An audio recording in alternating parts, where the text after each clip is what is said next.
ভার্বের পরে বসছে, আফটার ভার্ব। আবার দেখেন দে রান হ্যাপিলি, তার মানে adverbs of time, place, manner এগুলা সবসময় ভার্বের পরে বসে, না হয় সেন্টেন্সের একদম লাস্টে বসবে। এটা কি সবাই বুঝতে পেরেছেন ক্লাস? জি আপু। আচ্ছা, এটার কিন্তু আমি এক্সাম্পল লিখে দেখাইনি, যেহেতু শীটে ছিল আমি ইজিলি দেখিয়ে দিয়েছি। সবাই বুঝতে পেরেছেন আপনারা? আহমেদ ভাইয়া বুঝতেছেন? জি আপু, মোটামুটি।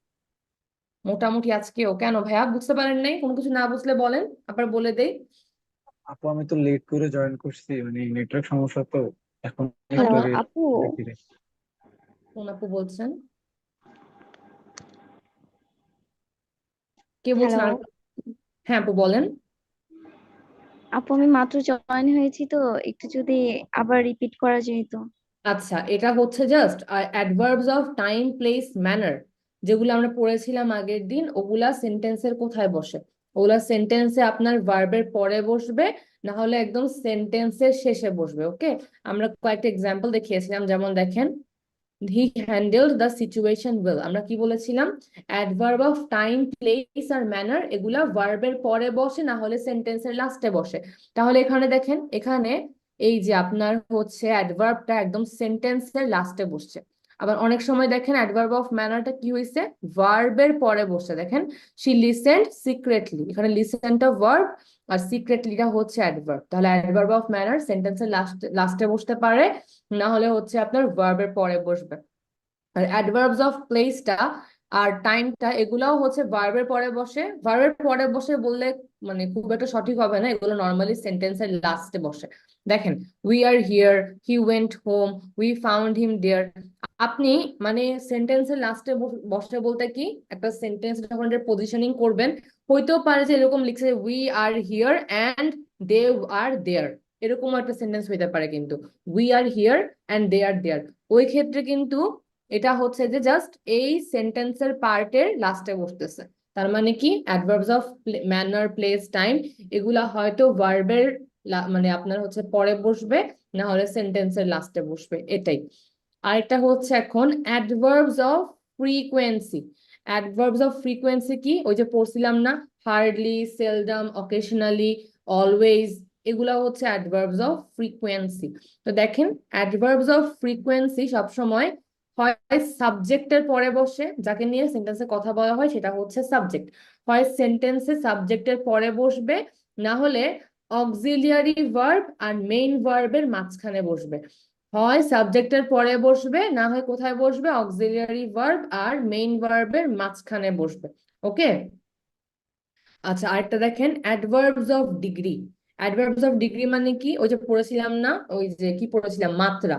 এটা হচ্ছে আপনার সব সময় অ্যাডজেক্টিভ, অ্যাডভার্ব আর ভার্বের আগে বসবে। সব সময় এটা অ্যাডজেক্টিভ, অ্যাডভার্ব আর ভার্বের আগে বসবে। ঠিক আছে সবাই? আপাতত এতটুকু মনে রাখেন। এটা মনে রেখে আপনারা হচ্ছে এই যে দাঁড়ান।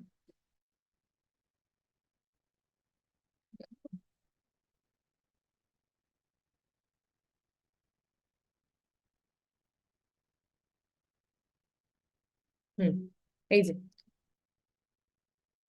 6.5টা করে ফেলতে পারবেন না এখন? এখানে আপনাদেরকে অ্যাডভার্ব গুলা দেয়া আছে, জাস্ট পজিশনিং করে আপনারা আগে বুঝবেন যে এটা কি অ্যাডভার্ব অফ ফ্রিকোয়েন্সি নাকি টাইম নাকি ম্যানার, এটা বুঝে নিবেন। পরে যেভাবে এখানে লিখে দিয়েছি না, এই যে কোথায় বসে পজিশনিংটা, ওইভাবে একটু ট্রাই করেন তো। 6.5, টাইম হচ্ছে আপনাদের কাছে 5 মিনিট, তাড়াতাড়ি। আমরা আজকে তাড়াতাড়ি করে শেষ করে আমাদের আরো লেকচার আছে।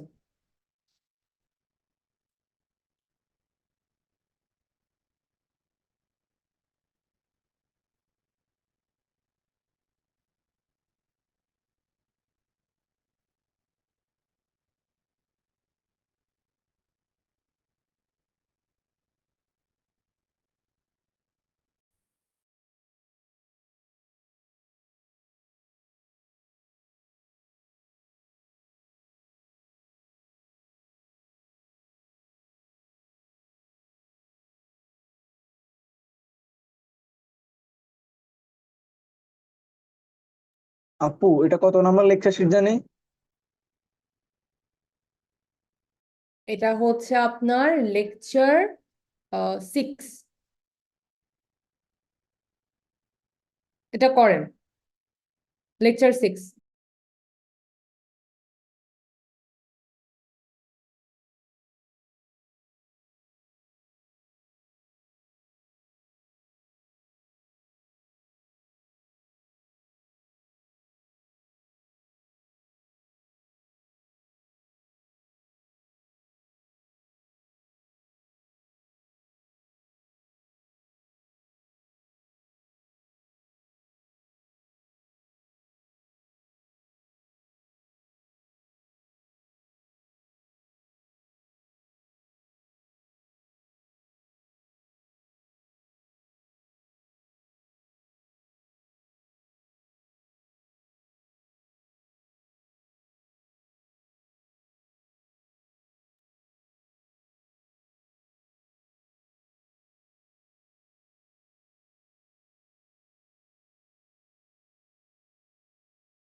আপু ডান।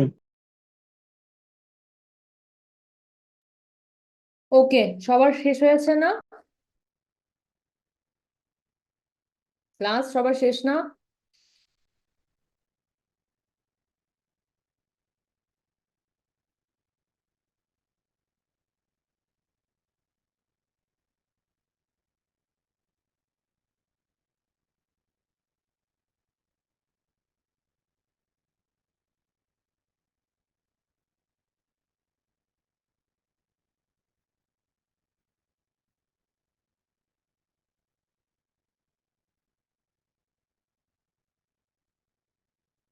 ওকে ক্লাস, 5 মিনিট হয়ে গিয়েছে। এখন আমরা একটু দেখি 6.5। আচ্ছা, 6.5 এর 1 নাম্বারটা আমাকে বলেন তো আহমেদ ভাইয়া, কি হবে? I have never understood her. I have never understood her. আমরা কি বলেছিলাম দেখেন তো, এই যে নেভারটা কি আমাদের ফ্রিকোয়েন্সি না? নেভারটা হচ্ছে আমাদের ফ্রিকোয়েন্সি। কি বলেছিলাম? ফ্রিকোয়েন্সিটা কি হয়? হয় সাবজেক্টের পরে বসবে, না হলে অক্সিলিয়ারি ভার্ব আর মেইন ভার্বের মাঝখানে বসবে। তাহলে দেখেন এখানে কি হয়েছে, এখানে কিন্তু নেভারটা একটা হচ্ছে ফ্রিকোয়েন্সি। তা এটা কোথায় বসছে? আপনার অক্সিলিয়ারি ভার্ব আর মেইন ভার্বের মাঝখানে বসছে। আই হ্যাভ নেভার আন্ডারস্টুড হার। 2 নাম্বারটা আমাকে বলেন তো সাবরিনা আপু। My girlfriend completely forgot my birthday. My girlfriend completely forgot my birthday. Very good. 3 নাম্বারটা আমাকে বলেন হচ্ছে মার্জিয়া আপু।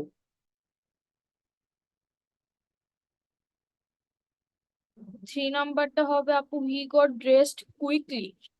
Very good. 4 নাম্বারটা আমাকে বলেন হচ্ছে সিয়াম ভাইয়া, বলেন তো 4 নাম্বারটা কি হবে?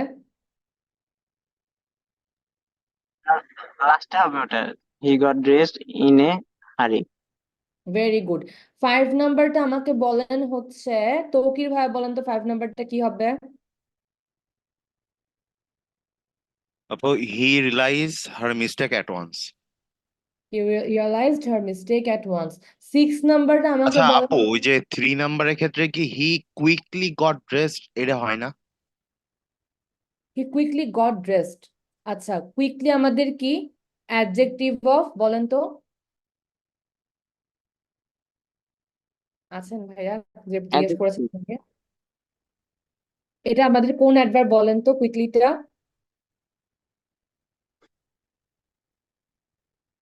হয়ে গেলেন সবাই। কুইকলিটা কোন অ্যাডভার্ব বলতে পারছেন না? এটা হচ্ছে আমাদের অ্যাডভার্ব অফ কি? ম্যানার। ম্যানার। Very good. এটা হচ্ছে আমাদের অ্যাডভার্ব অফ ম্যানার। তো অ্যাডভার্ব অফ ম্যানারটা আমরা কি পড়েছিলাম? Time, place, manner.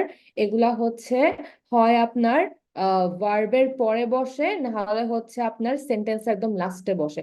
হি কুইকলি গট ড্রেসড, এটা হচ্ছে আপনার হবে, সমস্যা নাই। কিন্তু আপনি যদি বলেন যে হি গট ড্রেসড কুইকলি, এটাও কিন্তু অনেক সুন্দর দেখায়। মানে আপনার হি কুইকলি গট ড্রেসড, এটা আপনার অর্থ প্রকাশ পাচ্ছে। কিন্তু হচ্ছে দেখেন, যদি আমি এখন দেখেন ইনা হারিটা বসাই, হি হি ইনা হারি গট ড্রেসড, তাহলে কিন্তু আবার এটা সুন্দর মনে হচ্ছে না। সেন্টেন্স বলতে কিন্তু এটা মনে হচ্ছে ঠিক আছে, হি কুইকলি গট ড্রেসড। কিন্তু দেখেন যদি আপনি এই সেম জিনিসটা আবার এখানে দেখেন, হি ইনা হারি গট ড্রেসড বলেন, তাহলে কিন্তু জিনিসটা আর ভালো লাগে না। আবার দেখেন এখানেও at once, she realized her mistake at once বলছি আমরা, কিন্তু যদি বলি she at once realized her mistake, তাও কিন্তু ভালো লাগতেছে না। তাই দেখেন এই জিনিসগুলা এমনিতে সেন্টেন্সের লাস্টে বসলেই ভালো। যেমন he got dressed quickly, he got dressed in a hurry, she realized her mistake at once। বুঝতে পেরেছেন ভাইয়া? শুনতে ভালো লাগে, কিন্তু হচ্ছে ইউজটা ওইভাবে লাস্টে করলে বেটার আর কি। আচ্ছা, 6 নাম্বারটা আমাকে বলেন হচ্ছে ফারিয়া আপু, বলেন তো 6 নাম্বারটা কি হবে?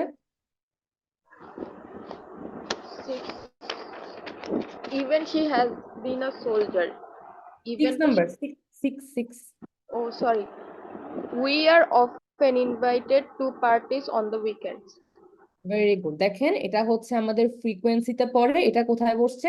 অক্সিলিয়ারি ভার্ব আর মেইন ভার্বের মাঝখানে পড়তেছে।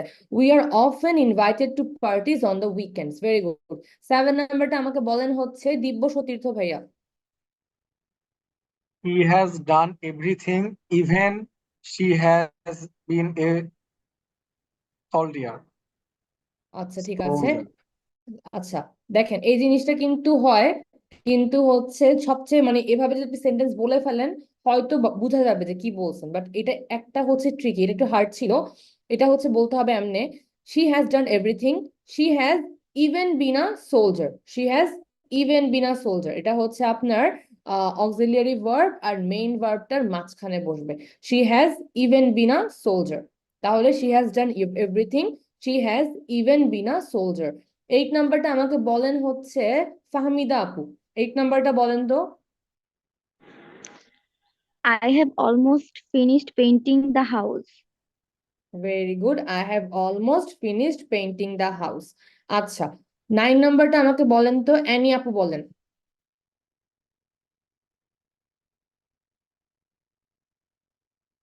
অ্যানি আপু আছেন? আচ্ছা ঠিক আছে। 9 নাম্বারটা আমাকে খন্দকার সাইম আপু বলেন তো, 9 নাম্বারটা। সুইচ অফ হবে, could you switch off the light? Very good, could you switch off the light.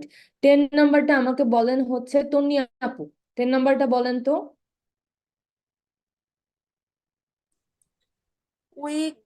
usually we go to our native place in summer.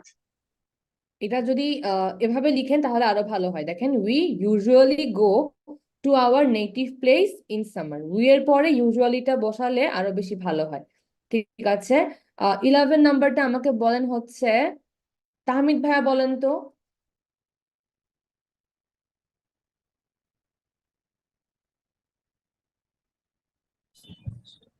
Your sewing machine just needed some oil. Very good. 12 নাম্বারটা আমাকে বলেন হচ্ছে আর কি আছে? 12 নাম্বারটা আমাকে বলেন হচ্ছে সাবরিনা আপু, বলেন তো 12 নাম্বারটা কি হবে?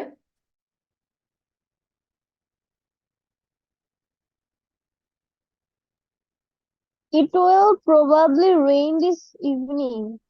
It will probably rain this evening. এটা দেখেন, এটা আবার হচ্ছে আমাদের যে প্রবাবলিটা আছে, এটা আমাদের অ্যাডভার্ব অফ প্রবাবিলিটি একটা ছিল না?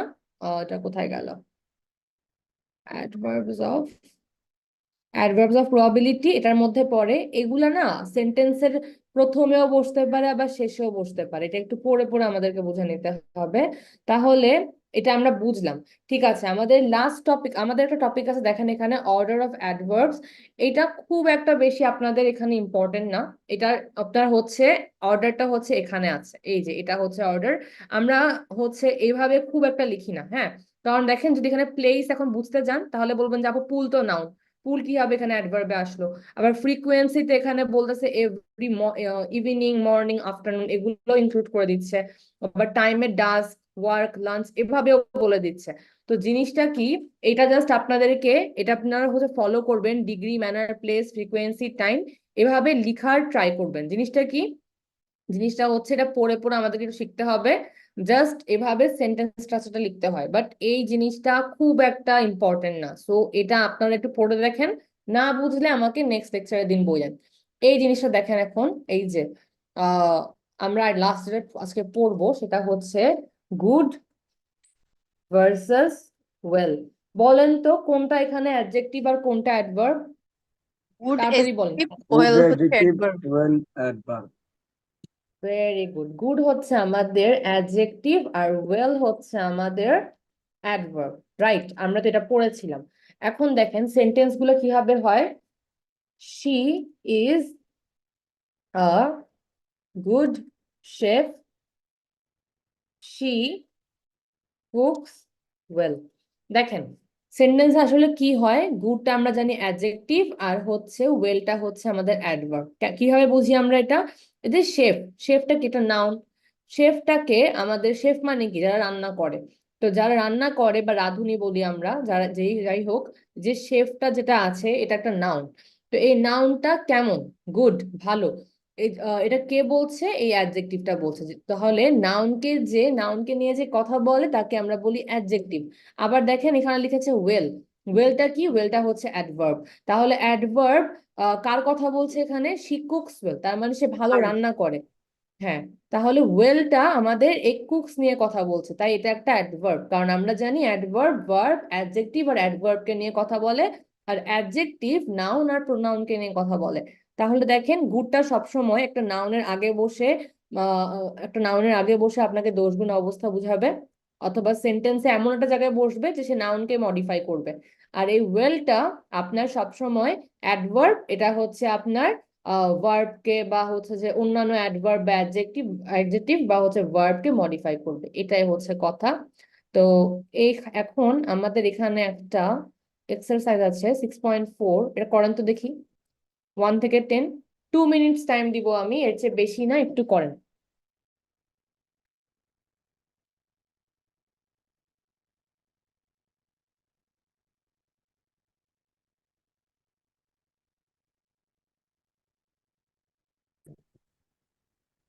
টু মিনিটের বেশি সময় দিব না, তাড়াতাড়ি করেন।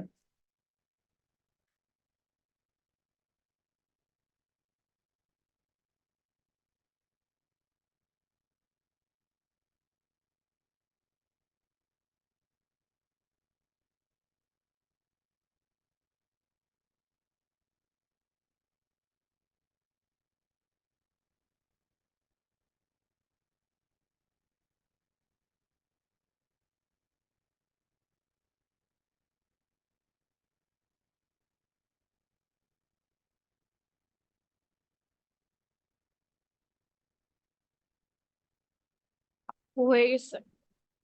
Very good. আর 1 done. মিনিট আছে, সবার শেষ? আচ্ছা ঠিক আপু, আছে, তাহলে আমি বলি, আমি অ্যান্সার গুলো বলে দিই। আমার মনে হয় আপনারা সবাই পেরেছেন। আমি একজনকে বলতে বলি অ্যান্সার গুলা। সামিয়া হামিদ আপু বলেন তো 1 নাম্বারটা কি হবে? সামিয়া হামিদ আপু। আপু গুড স্টুডেন্ট। 2 নাম্বারটা কি হবে? সামিয়া হামিদ ইউ আপু। Work well. Very good. 3 নাম্বারটাও বলেন। I like reading good books.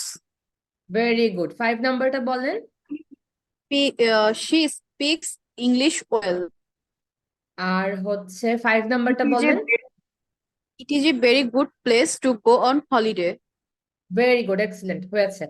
এখন আর 5টা বলবেন হচ্ছে আমাকে সাদিয়া আপু। বলেন তো সাদিয়া আপু 6 নাম্বারটা কি হবে? সাদিয়া আপু আছেন ক্লাসে?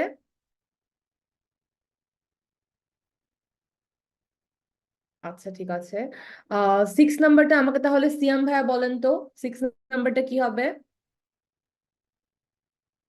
She speaks well English. দেখেন, শি স্পিক্স ওয়েল ইংলিশ, এটা কিন্তু হবে না। কেন বলি? শি স্পিক্স হচ্ছে এখানে গুড ইংলিশ হবে, কারণ দেখেন স্পিক্স ঠিক আছে, শি স্পিক্স, কিন্তু কেমন ইংলিশ বলে? গুড ইংলিশ বলে। যে ইংলিশটা আছে না, এই নাউনটাকে হচ্ছে ওই অ্যাডজেক্টিভটা হচ্ছে যে আপনার কথা বলবো এটাকে নিয়ে। আরেকটা জিনিস হচ্ছে, একটা জিনিস খেয়াল করবেন, ওয়েল কিন্তু সবসময় নর্মালি সেন্টেন্সে একদম লাস্টে বসে, হ্যাঁ? তাই এটা হবে শি স্পিক্স গুড ইংলিশ। 7 নাম্বারটা বলেন তো সিয়াম ভাইয়া। 7 নাম্বারটা well হবে। হ্যাঁ, ভেরি গুড। 8 নাম্বারটা বলেন। I am not going to work today. I do not feel good. Well, না, well, well ওয়েল, হবে। হ্যাঁ, কারণ সেন্টেন্সের লাস্টে কিন্তু আমরা ওয়েলটা বসায় থাকি। জি, এটা কিন্তু ফিল কে নিয়ে করতেছে, ফিল জি। ওয়েল। 9 নাম্বারটা বলেন তো। You are a very good footballer. Football হ্যাঁ, player. Very good. আর 10 নাম্বারটা বলেন তো। You play football very. এটা well হবে। হ্যাঁ, ভেরি গুড, থ্যাংক ইউ। তাহলে আমরা সবগুলা খানের মধ্যে করে ফেলেছি, আশা করি আপনারাও বুঝতে পেরেছেন। এটাই ছিল আমাদের লেকচার 6। এখানে একটা পার্টি আমি হচ্ছে পড়াইনি, সেটা হচ্ছে orders of adverb. Order of adverbs এটা খুব একটা আমাদের হচ্ছে যে মানে কি বলবো, সেন্টেন্সে খুব একটা কাজেও লাগে না। আমাদের অর্ডার অফ অ্যাডভার্ব কিন্তু এইটা না, আমাদের অর্ডার অফ অ্যাডভার্ব হচ্ছে এইটা। আপনারা এটা একটু পড়বেন, যদি না বুঝেন নেক্সট ক্লাসে আমাকে বলবেন, আমি বুঝিয়ে দিব। আচ্ছা, তাহলে আমাদের লেকচার 6 এখানেই শেষ হচ্ছে। আর এই যে রিডিং পার্টটা আছে না, এটা বাসায় কিন্তু মাস্ট করে ফেলবেন। এটা হচ্ছে আমি নেক্সট ক্লাসে আপনাদেরকে হচ্ছে অ্যান্সার বলে দিব। ওকে, ঠিক আছে। তাহলে আজকে আমরা দেখেন, আজকে কিন্তু আমরা লেকচার 7 আর লেকচার 8 দুইটাই মিক্স করে পড়বো। ওকে, একটু হচ্ছে ধৈর্য ধরতে হবে। ওকে,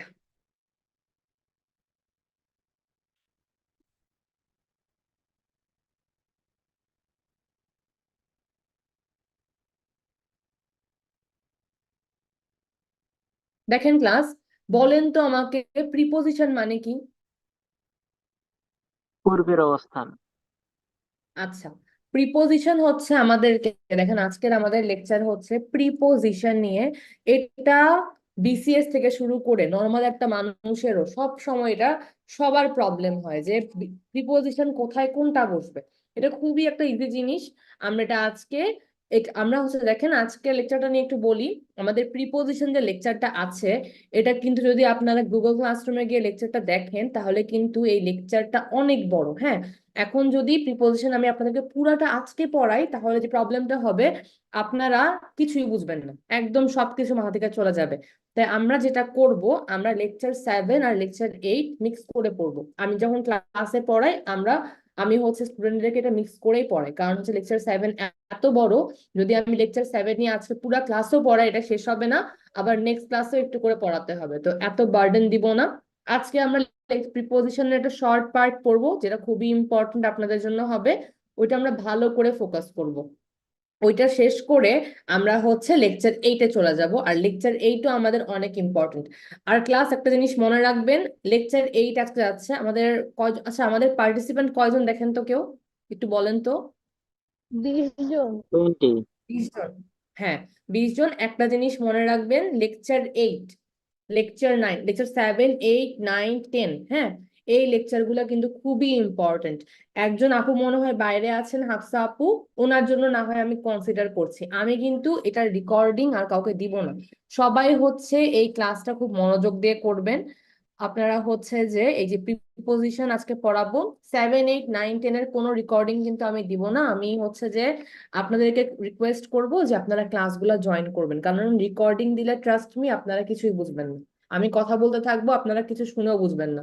ক্লাসে এখন পড়াচ্ছি, এখন সবাইকে কোয়েশ্চেন করব, এটা সবচেয়ে বেশি এফেক্টিভ। ওইভাবে রেকর্ডিং দিয়ে পড়া হইলে কিন্তু ইউটিউব থেকে আপনারা পড়তে পারতেন। এজন্য আমি 7, 8, 9, 10 এর আপনাদেরকে কোনো 7টা না, হ্যাঁ 7, 8, 9, 10 এগুলার কোনো রেকর্ডিং কিন্তু আমি কখনো স্টুডেন্টদেরকে দিয়েও না, বেশি রিপিটও করি না। এটা আজকেই ভালো করে বুঝে নেন। দেখেন, কোনো প্রবলেম হইলে আজকের মধ্যে সুন্দর করে বুঝে নিবেন। দেখেন, প্রিপোজিশন জিনিসটা আসলে হচ্ছে কি? প্রিপোজিশনটা হচ্ছে আমাদেরকে, আমরা কি জানি, নাউন মানে কোনো জিনিসের নাম, আর প্রোনাউন জিনিসটা কি? নাউনের পরিবর্তে যাকে বসায় সেটা প্রোনাউন। তো নাউন নিয়ে যখন আমরা কথা বলি, প্রোনাউনের ইউজটা কিন্তু এসেই পড়ে, কারণ নাউনের পরিবর্তে আমরা কিন্তু প্রোনাউনটা ইউজ করে থাকি।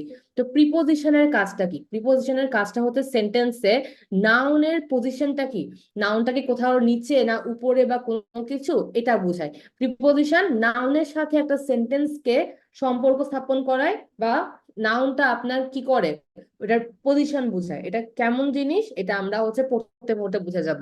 প্রিপোজিশন আসলে কি করে? নাউন অর প্রোনাউনের পজিশনটা আমাদেরকে বোঝায়, সেন্টেন্সে এটার পজিশন কি হবে, বা কোন একটা স্থানে এটার পজিশন কি। এই জিনিসটা যে আমি বললাম, এটা হয়তো আপনাদের থেকে একটু কি লাগতে পারে, একটু প্রবলেমেটিক মনে হইতে পারে, একটু মানে মানে কি বলবো, একটু হচ্ছে ভালো লাগতে পারে যে এটা কেমন কথা হলো, বাট এটা পড়তে পড়তে আমরা শিখবো। দেখেন, প্রিপোজিশন আমাদের আমরা 3টা পার্ট করে শিখবো। হ্যাঁ, 3টা পার্টের মধ্যে 1 নাম্বার হচ্ছে প্রিপোজিশন অফ প্লেস, আরেকটা হচ্ছে প্রিপোজিশন অফ টাইম, আর থার্ডটা হচ্ছে আমাদের প্রিপোজিশন অফ মুভমেন্ট। হ্যাঁ, মুভমেন্ট, ঠিক আছে। এই 3টা হচ্ছে আমাদের প্রিপোজিশনের পার্ট। হ্যাঁ, প্রিপোজিশন আমরা এখানে 3টা পার্টে শিখবো, প্লেস, টাইম, মুভমেন্ট। কিন্তু আমি যেটা বলেছি যে প্রিপোজিশনের লেকচারটা অনেক বড়, এজন্য আমরা খালি আজকে এই 3টা টাইপের মধ্যে একটা টাইপ পড়বো, সেটা হচ্ছে প্রিপোজিশন অফ টাইম। ঠিক আছে? এতটুকু কি আমরা ক্লাস বুঝতে পেরেছি? জি আপু। জি আপু। থ্যাংক ইউ সো মাচ, আপু থ্যাংক তো ইউ। কি বলছিলেন, নাউন প্রোনাউন কি বলছিলেন তো বুঝিনি। আচ্ছা দেখেন, এই জিনিসটা এখানে দেয়া আছে। দেখেন, a preposition is a word which is used before a noun or a pronoun to show its connection to other words in a sentence. Preposition হচ্ছে সেন্টেন্সে নাউন বা প্রোনাউনের অবস্থা বোঝায়, বা সেন্টেন্সের সাথে নাউনের সম্পর্ক স্থাপন করে। এটা এখানে পড়ে হয়তো একটু প্রবলেমেটিক মনে হইতে পারে বা নাও বুঝতে পারেন, বাট যখন আমরা আস্তে আস্তে এটা শিখবো, আমাদের এটা ক্লিয়ার হয়ে যাবে। দেখেন, এখানে আরেকটা জিনিস বলছে, প্রিপোজিশন সবসময় নাউন আর প্রোনাউনের আগে বসে। হ্যাঁ, এটা আমরা পড়তে পড়তে দেখবো। আচ্ছা ঠিক আছে, দেখি তাহলে আজকে আমরা, দেখেন, প্রিপোজিশন 3 ধরনের হয়ে থাকে, preposition of place, preposition of time, preposition of movement. কিন্তু আমি যেটা বলেছি আজকের লেকচার অনেক বড়, তাই আমরা খালি আজকে প্রিপোজিশন অফ টাইমটা পড়বো, এরপর আমরা লেকচার 8-এ চলে যাব। আচ্ছা, এখন দেখি, এতটুকু তো আমরা বুঝেছি। Wait a second.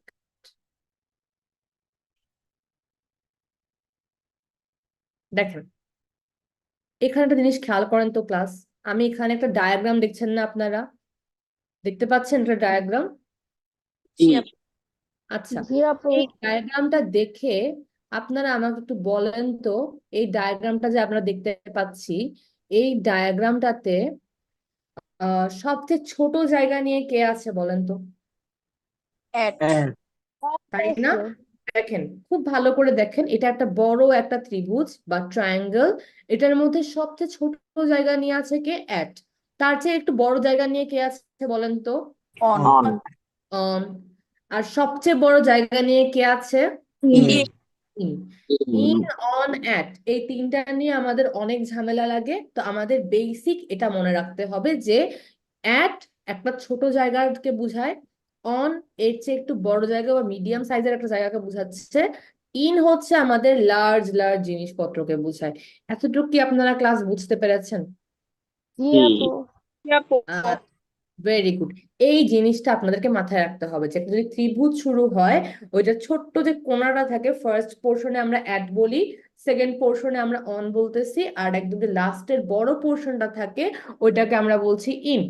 তাহলে অ্যাট, অন, ইন, এই কনসেপ্টটা আমাদের ক্লিয়ার। দেখেন, এটা একদমই এখন ক্লিয়ার হয়ে যাবে, আপনাদের এটা নিয়ে আর প্রবলেম হবে না। তাহলে আজকে আমরা পড়বো হচ্ছে প্রিপোজিশন অফ, ওকে, আমরা আজকে পড়বো প্রিপোজিশন অফ টাইম। ঠিক আছে, এখন আমরা দেখি, আমরা 3টা পার্ট দেখেছি, ইন, অন, অ্যাট। এখন আমরা প্রথমে দেখবো in.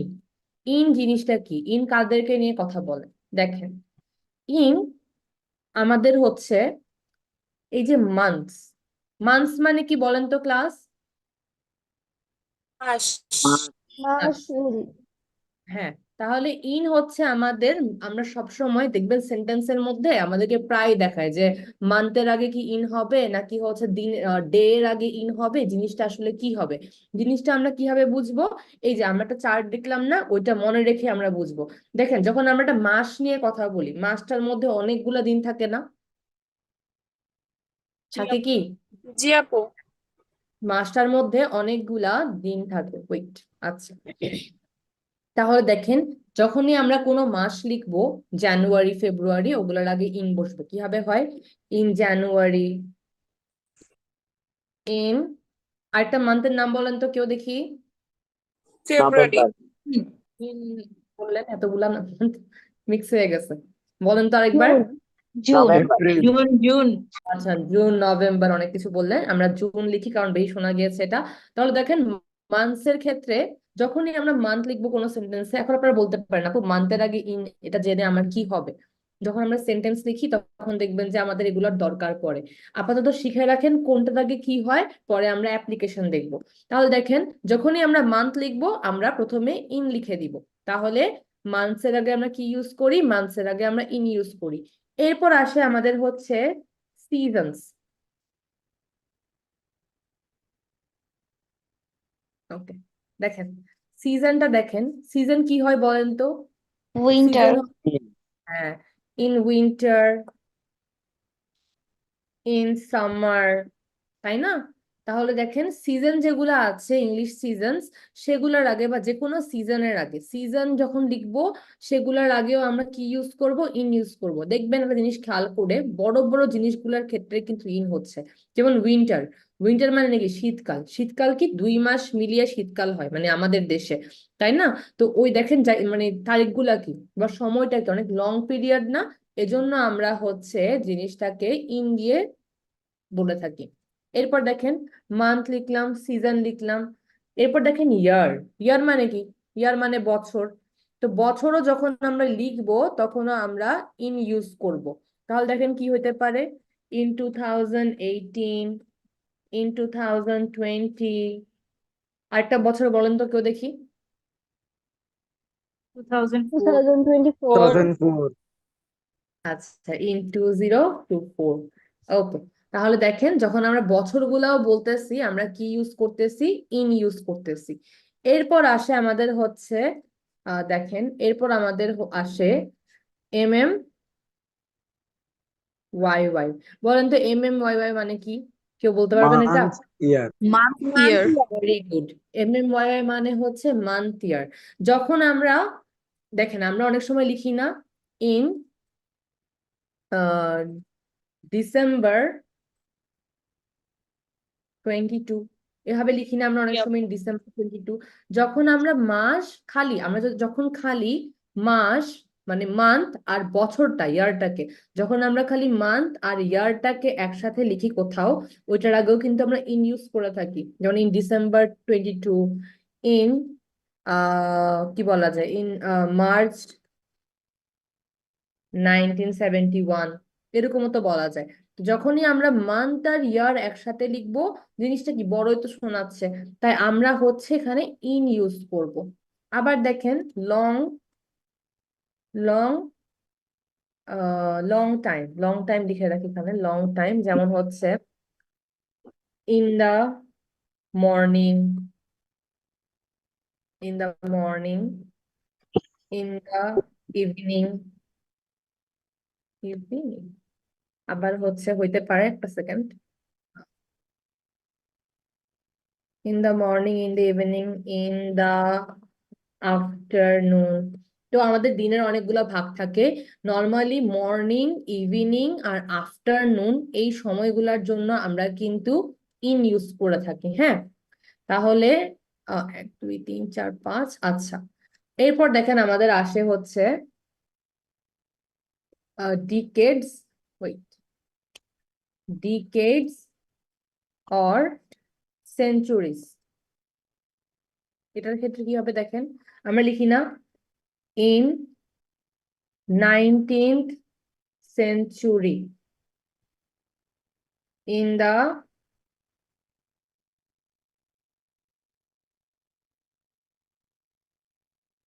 in the 90s.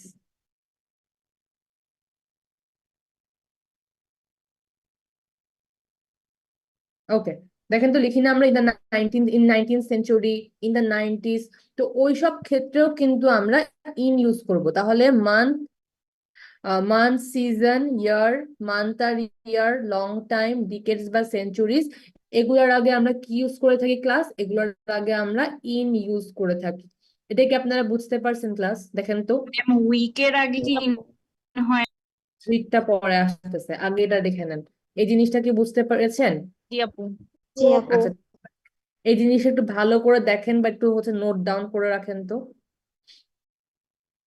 Note করেছি ডাউন করেছেন? জি আপু। ওকে, ঠিক আছে।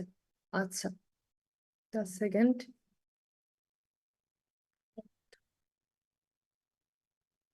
আচ্ছা, ঠিক আছে। আচ্ছা, এখানে দেখেন তো, আমি ইনের পার্টটা লিখেছি। এই যে ইনটা দেখেন, আমি ব্লু করে দিচ্ছি। এই যে এখানে এই জিনিসটা একটু দেখেন তো, বুঝছেন নাকি সবাই ইনের ইউজটা?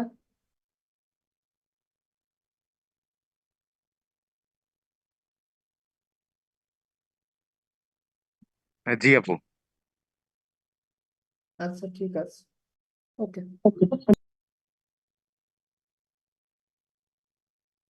হুম, তাহলে এটা ছিল আমাদের ইনের পার্টটা। হ্যাঁ, আর ইনের পার্টটা একটা জিনিস যেটা বুঝতে হবে, সবাইকে এই লেখাটা বুঝতে পেরেছিলেন? যেটা এখানে আমি ব্লু করে দিয়েছিলাম, এখানে কোনো কনফিউশন তো নেই না? আপু ডিকোড বলতে কি বোঝায়? কোনটা? ডিকোড চাই আচ্ছা, এটা ডিকোড। একটু আমাকে বলেন কত নাম্বার আছে, তাহলে আমি বুঝতে পারবো, দেখতে পারবো জিনিসটা। ডিকেডস ও সেঞ্চুরি, দশক, শতাব্দী। আমি শুনতে পাচ্ছি না ক্লাস, কত নাম্বার বললে আমি ওয়ার্ডটা বুঝতে পারতাম, শুনতে পাচ্ছি না আসলে। আপু আপনি যে লিখছেন না ওইখানে। ও, কোথায়? ও, ডিকেডস। হ্যাঁ ডিকেডস হ্যাঁ। মানে হচ্ছে আপনার যে শতাব্দী, শতাব্দী। আচ্ছা আচ্ছা। আচ্ছা, ঠিক আছে। আচ্ছা, এখানে দেখেন লং টাইমের ক্ষেত্রে যেমন আমরা ইন দা মর্নিং, আচ্ছা লং টাইম না বলে এটাকে আমরা পার্ট অফ দ্য ডে বলি, পার্ট অফ দ্য ডে। আপু ডিকেডস তো দশক। ডিকেডস মানে দশক? আচ্ছা, জি, সরি, হ্যাঁ, সেঞ্চুরি সরি। শতাব্দী। ওকে, ওকে, হ্যাঁ, হ্যাঁ, হ্যাঁ, হ্যাঁ। তাহলে দেখেন, এই তো দশক আর সেঞ্চুরিজ শতক। তো এই সেঞ্চুরিজ আর ডিকেডস এগুলোর আগে আমরা সবসময় ইন ইউজ করে থাকি, দশক আর শতকের আগে আমরা সবসময় ইন ইউজ করে থাকি। আচ্ছা, ঠিক আছে। আর দেখেন, এটা হচ্ছে আমাদের পার্ট অফ দ্য ডেইজ। আচ্ছা, আরেকটা জিনিস হচ্ছে দেখেন, এই জিনিসটা এটা খুব একটা ইম্পর্টেন্ট না, তাও দিয়ে দিচ্ছি।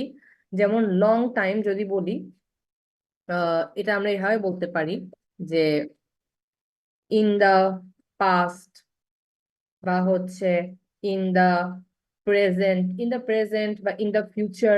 যখন আমরা পাস্ট, প্রেজেন্ট, ফিউচার এরকম করে লিখি, পাস্ট অতীতের কোনো কাহিনী বা বর্তমানের কোনো কথা, এভাবে যখন বলা স্টার্ট করি, তখন আমরা হচ্ছে ইন ইউজ করে থাকি।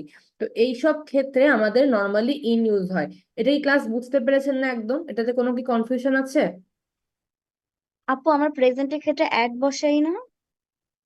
আমরা প্রেজেন্টের ক্ষেত্রে অ্যাট বসাই, কিন্তু হচ্ছে ধরেন অ্যাট প্রেজেন্ট বলি, যখন বলি অ্যাট প্রেজেন্ট।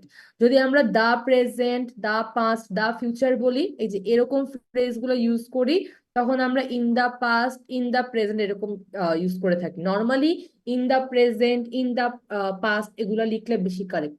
এটাই বুঝতে পেরেছেন ক্লাস? জি আপু। ওইটাই। এই যখন দা দিয়ে ফ্রেজ গুলো করতেছেন, যেমন যদি বলেন এখন যে হচ্ছে পাস্টের কথা বলতেছেন, আপনি যদি ইন দা পাস্ট বলেন, তাহলে জিনিসটা বেশ সুন্দর শোনায়। আপনি যদি বলেন অ্যাট পাস্ট, তাহলে কিন্তু জিনিসটা আবার কি হয়ে যায়, একটু মানে শুনতে একটু কেমন জানি লাগে। তো আমরা ট্রাই করব সবকিছুকে একটা মানে হচ্ছে যে ধারাবাহিকতায় রাখা। অনেকগুলো হচ্ছে যে আপনাদের কি হয় অনেক সময় যে এই যে এই রুল যেটা আছে, যেমন in the past, in the present, আমি এটা কি বললাম যে এটা খুব একটা আমাদের ইম্পর্টেন্ট রুলের মধ্যে পড়ে না। যেমন এগুলা খুব একদম ফিক্সড, যে এগুলোর আগে ইন হবে। কিন্তু যদি আমরা বলি দা পাস্ট, দা প্রেজেন্ট এরকম যখন ওয়ার্ড ইউজ করব, তখন আমাদের ইন হবে। অ্যাট কখন হবে এটা নিয়ে আমরা কথা বলবো। মাঝে মধ্যে দেখবেন যে কোনো কতগুলো জিনিসে একটু পার্থক্য, ওগুলো আমি বলে দিব। তো এইভাবে যখন লিখবেন এগুলাতে ইন হবে। আচ্ছা, এখন হচ্ছে আমাদের অন। আমাদের অন কোথায় কোথায় বসে একটু দেখেন। আমরা যখন ডেইজ নিয়ে কথা বলবো, হ্যাঁ ডেইজ, সপ্তাহের দিনগুলো আছে ওগুলোর আগে আমাদের অন বসে। যেমন দেখেন অন সানডে, অন মানডে। আবার দেখেন আমাদের হচ্ছে দেখেন যখন আমরা দিন নিয়ে কথা বলছি আমরা কি বসিয়েছি, অন বসিয়েছি। আবার দেখেন যদি এখানে আপনি এটা বলেন যে কি নাম দেওয়া যায় এই পয়েন্টের, আপনি বলতে পারেন যে হচ্ছে টাইম পিরিয়ডে লিখে দিই। কেমন টাইম পিরিয়ড? দেখেন আমরা বলি না ওই যে আপনি একজন জিজ্ঞেস করেছিলেন যে কি জানি উইক না উইকেন্ডস, সরি। দেখেন অন দি উইকেন্ডস বা বা হচ্ছে অন দা উইকডেজ। সপ্তাহ নিয়ে যখন আপনি কথা বলবেন অন দা উইকেন্ডস বা অন দা উইকডেজ, তখন হচ্ছে আবার কিন্তু অন বসে। আবার একজন জিজ্ঞেস করেছিলেন না যে উইক, WEEK উইক, ওখানে কিন্তু আবার ইন বসবে। কিন্তু যখন উইক মানে কি পুরো একটা বড় সপ্তাহ বোঝাচ্ছে, আর এখানে উইকেন্ডস দেখেন উইকেন্ডস মানে সপ্তাহের কয়েকটা দিন বোঝাচ্ছে। আবার হচ্ছে উইকডেজ দিয়ে আপনি বলতেছেন যে সপ্তাহের কয়েকটা দিন। তো দিন যেখানেই থাকবে, ডেটা যেখানেই থাকবে, সেখানে নর্মালি আমরা কি ইউজ করে থাকি, অন ইউজ করে থাকি বেশিরভাগ ক্ষেত্রে। হ্যাঁ, আপু আপু বলছিলাম যে last day, first day, middle days এইভাবে বলি না, সেই ক্ষেত্রে আমরা কোনটা ইউজ করি? মিডল ডে, লাস্ট ডে, হ্যাঁ, এগুলার ক্ষেত্রে কি আপনার আপনি একটা সেন্টেন্স বলেন তো যেখানে প্রিপোজিশন এরকম ইউজ করতেছেন, মানে মানে আমরা আজকে যেমন আমার আমরা লাস্ট ডে ফর মানে আমার ভার্সিটির জন্য আজকে আমার শেষ দিন, এমন কিছু আমরা বলি না? হ্যাঁ, সেখানের ক্ষেত্রে কিন্তু আমাদের প্রিপোজিশনটা লাগে না। যেমন বলতে পারি যে this is my last day at university, এখানে কিন্তু আবার কোনো প্রিপোজিশন লাগে না। আবার বলতে পারি যে যদি বলি লাস্ট ডে মানে কিন্তু দুইটা মিনিং হতে পারে। একটা লাস্ট ডে মানে হচ্ছে আপনার গতকাল, একটা মানে হচ্ছে শেষ দিন। যদি বলেন যে this is her last day at the office, হ্যাঁ যদি এটা বলে থাকেন তার মানে কি আজকে তার অফিসের শেষ দিন। এখানে কিন্তু this is her last day, এখানে কিন্তু আমরা কোনো প্রিপোজিশন ইউজ করছি না। আবার যদি আপনি গতকাল বলেন যে last day I went for shopping, গতকাল আমি শপিং এ গিয়েছিলাম, এখানেও দেখেন লাস্ট ডেটা কোথায় বসেছে, লাস্টে বসেছে। তো এই ক্ষেত্রে আপনার কিন্তু প্রিপোজিশন লাগছে না। কিছু সেন্টেন্সে ওইখানে ভ্যারি করে, তো ওখানে আপনার মানে বেশিরভাগ ক্ষেত্রে আপনার লাস্ট ডের আগে অন অন ইউজ করতে পারেন, কিন্তু হচ্ছে নর্মালি লাগে না, লাস্ট ডের ক্ষেত্রে আমাদের প্রিপোজিশন লাগে না। তো দেখেন টাইম পিরিয়ড যেমন হচ্ছে on the weekends, on the weekdays, এগুলার ক্ষেত্রে আমরা হচ্ছে আপনার অন ইউজ করি। আবার আছে না ওই যে হলিডেজ বা স্পেশাল ডেজ, হলিডেজ আর হচ্ছে স্পেশাল যে ডেজ গুলো থাকে না, ওগুলার ক্ষেত্রেও আমরা হচ্ছে ওয়েট, ওগুলার ক্ষেত্রেও হচ্ছে আমরা হচ্ছে অন ইউজ করে থাকি। যেমন কি on victory day, on Eid day. দেখেন সব ক্ষেত্রে কিন্তু এই ডেটা আসতেছে। এটা এই ক্লাস আপনারা বুঝতে পারতেছেন। জি আপু। Story day, on Eid day. এখানে এখন একটা জিনিস লক্ষ্য করবেন যেটা বোঝাতে হবে, সেটা হচ্ছে দেখেন আমাদের ঈদ, আমরা যখন বলি অন ঈদ ডে, আচ্ছা আরেকটা লিখি, তা হচ্ছে আপু ফাদার্স ডে, মাদার্স ডে। এই যে দেখেন এই যে লাস্টে যখন এই ডে আসতেছে না, এই ডে, ডে, এগুলার ক্ষেত্রে কিন্তু আমরা অনই বসাচ্ছি। আবার দেখেন যদি আমি বলি অন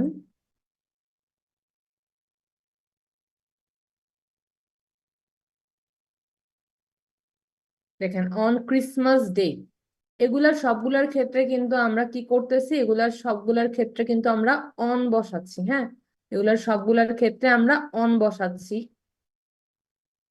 সেকেন্ড, আচ্ছা ঠিক আছে। কিন্তু একটা জিনিস এখানে খেয়াল করবেন, দেখেন যখন আমরা বলতেছি না যে ক্রিসমাসের দিন, ক্রিসমাসের দিন যখন আমরা বলতেছি সেই ক্ষেত্রে হচ্ছে আমরা বলতেছি অন, কারণ এটা ক্রিসমাস যেদিন ওই দিনকে বুঝাচ্ছে। আবার যখন বলতেছি ঈদ ডে, তখন কি বলতেছি যেদিন ঈদ ওই দিন কিন্তু হচ্ছে আমরা হচ্ছে যে ঈদের দিনটাকে বুঝাচ্ছি। কিন্তু যদি আপনি নর্মালি লিখেন দেখেন ঈদ, ক্রিসমাস, আর এগুলাকে আপনি হচ্ছে অকেশন হিসেবে বুঝান যে ঈদের আগে আমরা কয়দিন বন্ধ পাই।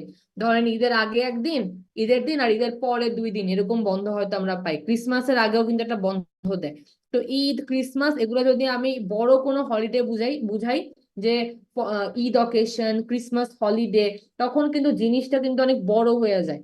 তখন কিন্তু আমরা আবার এখানে ইন ইউজ করব, ইন ক্রিসমাস, ইন ঈদ, এরকম। কিন্তু যদি আমরা ডেটা বুঝাই ওই ক্ষেত্রে কিন্তু আমরা অন ইউজ করবো। এটা কি বুঝতে পারছেন ক্লাস আপনারা? জি আপু। আমি একটু বেশি তাড়াতাড়ি বলতেছি, ফাস্ট বলতেছি? সবাই কি বুঝতেছেন আসলে এটা? না আপু, ঠিক আছে। জি আপু বুঝছি। আছে আপু, বুঝতেছি সবাই। একটু আপু হ্যাঁ বলেন। আম সরি, আমি হচ্ছে অন দ্য ওয়েতে ছিলাম, সো আমি শুরুর দিক থেকে জয়েন করতে পারিনি, এর জন্য মানে আমি আচ্ছা রেসপন্স করতে পারিনি। মানে আমি অফিস থেকে ব্যাক করতেছিলাম তো, অনেক আচ্ছা, নয়েজ ছিল। আপনি হচ্ছে একটা দ্যাটস কাজ করেন, আপনি হচ্ছে কমেন্ট করে রাখেন ক্লাস। আপনারা কিন্তু নেক্সট ক্লাসগুলো থেকে মিস করবেন না। আচ্ছা ঠিক আছে, তাহলে আমরা দেখলাম এগুলা। আচ্ছা আরেকটা আছে, সেটা হচ্ছে ডিডি এমএম, আর একটা হচ্ছে Y Y. DD MM Y Y মানে কি? এটা আমাদের ডে, ডে, মান্থ, ইয়ার, এরকম ডেট ডেট, মান্থ, ইয়ার। তাহলে দেখেন যখন আমরা মান্থ আর ইয়ার বলতেছিলাম তখন কিন্তু জিনিসটা কি ছিল, একটা বড় সময় বোঝাচ্ছিল। কিন্তু যখন ডেট, মান্থ, ইয়ার দেয়া থাকে তখন কিন্তু জিনিসটা একদম স্পেসিফিক, এক্সাক্ট হয়ে যায়। তাই আমরা ওই ক্ষেত্রে কিন্তু আবার অন ইউজ করি, যেমন অন 17 জুন,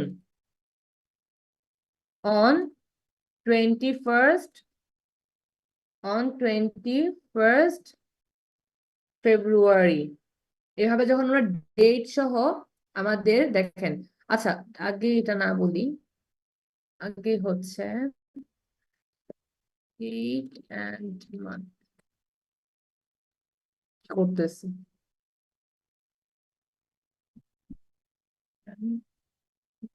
দেখেন অন 17 জুন ধরেন 2012, অন 21st ফেব্রুয়ারি 2024। হ্যাঁ, যখন আমরা এরকম করে বলছি দেখেন, অন 17 জুন 2012, 21st ফেব্রুয়ারি 2024, যখন আমরা এভাবে বলছি তখন কিন্তু জিনিসটা কি হচ্ছে, একদমই এক্সাক্ট হয়ে যাচ্ছে, তাই না? একদমই মানে কি পয়েন্ট হয়ে যাচ্ছে যে এই যখন আমরা মাস আর বছর একসাথে বলতাম, মান্থ আর ইয়ার একসাথে বলতাম, তখন কিন্তু আমরা, আচ্ছা আমরা যখন মাস আর বছরটা একসাথে বলতাম তখন কিন্তু আসলে আমরা বুঝতে পারতাম না যে মাসের কোন দিন বা কোন সময় নিয়ে কথা হচ্ছে। তো এটা একটা লার্জ পিরিয়ড হয়ে যেত। আর আমরা জানি ইন একটা বড় পিরিয়ডকে বোঝায়। তো এজন্য ডিসেম্বর 2022 যখন বলেন আপনি কিন্তু বুঝতে পারতেছেন না কোন এক্সাক্ট ডেটে কি হয়েছে, তাই আমরা এখানে ইন ইউজ করি। বাট যদি আপনি এই যে মান্থ আর ইয়ারের সাথে ডেটটাও লাগাই দেন তাহলে কি হবে, তাহলে তো একদম ফিক্স হয়ে যাচ্ছে না? সেক্ষেত্রে আমরা কি ইউজ করব, সেক্ষেত্রে আমরা হচ্ছে অন ইউজ করব। আরেকটা জিনিস যেটা আমি লিখিনি একটু আগে, সেটা হচ্ছে দেখেন, এটা বুঝলে এটা বুঝবেন, ডেট অ্যান্ড মান্থ জিনিসটা দেখেন এটা কিরকম। আপনি যদি এখন লিখেন এই যে অন 17 জুন, জিনিসটা খেয়াল করবেন মান্থের নাম কিন্তু দেয়া আছে আর আমরা ডেট দিয়ে দিয়েছি। তার মানে বছর দেয়া থাকুক না থাকুক, যদি আপনি মাসের তারিখের কথাটা উল্লেখ করে ফেলেন তাহলে কিন্তু এটা এক্সাক্ট হয়ে গেল, একদম মানে হয়ে গেল যে 17ই জুন। তাই সেই ক্ষেত্রে আমরা কিন্তু যদি ডেট আর মান্থটা দেয়া থাকে সেক্ষেত্রে আমরা অন ইউজ করব। ক্লাস এগুলা কি বুঝতে পারছেন সবাই? তার জি মানে আপু। নির্দিষ্ট ডেটের ক্ষেত্রে জি অন হবে, কি সিয়াম ভাইয়া কি বলছেন বুঝিনি। মানে নির্দিষ্ট কোনো ডেটের ক্ষেত্রে অন হবে। নির্দিষ্ট কোনো ডেটের ক্ষেত্রে অন হবে। যেমন দেখেন ভিক্টোরি ডে, ঈদ ডে, এগুলা কি দিনের একদম নাম। আবার যদি তারিখও দেয়া থাকে সেক্ষেত্রে এই যে এইসব ক্ষেত্রে নর্মালি আমরা অন বসিয়ে থাকি। ঠিক আছে, যদি ডেটা ওকে থাকে, আপু। অকেশনের সাথে ডে শব্দটা উল্লেখ থাকে, যেমন ইস্টার সানডে, যেগুলো আপনার হচ্ছে কোনো একটা বিশেষ দিনকে বোঝাচ্ছে, দিন, সেগুলোর ক্ষেত্রে অন। যদি হলিডে বুঝায় আবার বড় একটা সময়, হলিডে, ওই ক্ষেত্রে কিন্তু আবার কি হবে, ইন হয়ে যাচ্ছে। আর এগুলার ক্ষেত্রে কিন্তু আবার অন হয়ে যাচ্ছে, তো এই জিনিসটা আমাদের খেয়াল রাখতে হবে। ঠিক আছে। আচ্ছা ইন, আপু, হ্যাঁ বলেন। অ্যাট কি টাইমের ক্ষেত্রে ইউজ হবে কোথাও?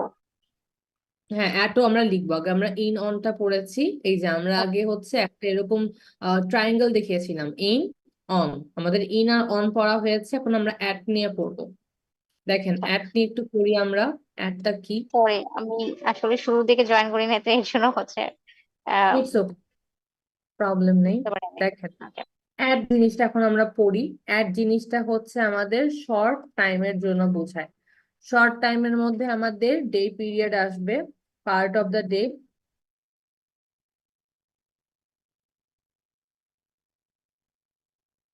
দেখেন পার্ট অফ দ্য ডে, এটা কোন পার্ট অফ দ্য ডে এর জন্য বেশি বসে?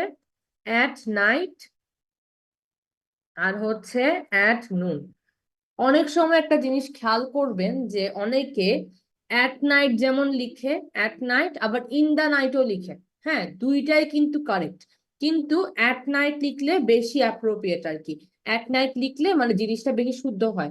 ইন দা নাইটও অনেক সময় অনেকে কিন্তু ইউজ করেন, ওইটাও ভুল না, কিন্তু অ্যাট নাইট লিখলে জিনিসটা হচ্ছে আপনার বেশি কারেক্ট, এটাই। আবার দেখেন আরো কিছু টাইম আছে যেগুলা হচ্ছে আহ এই যে, যেমন হচ্ছে at lunch,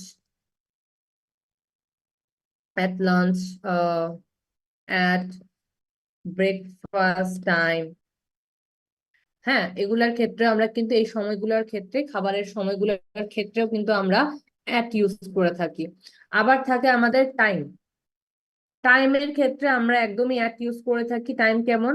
at 6:30 PM, at 4:20 AM। তো এগুলার ক্ষেত্রেও কিন্তু আমরা এই যে আপনার অ্যাট ইউজ করে থাকি। ক্লাস, এটা কি ক্লিয়ার সবার? তাহলে Yes. জি আপু, ক্লিয়ার। আচ্ছা, এমডি সাব্বির হোসেনটা কে?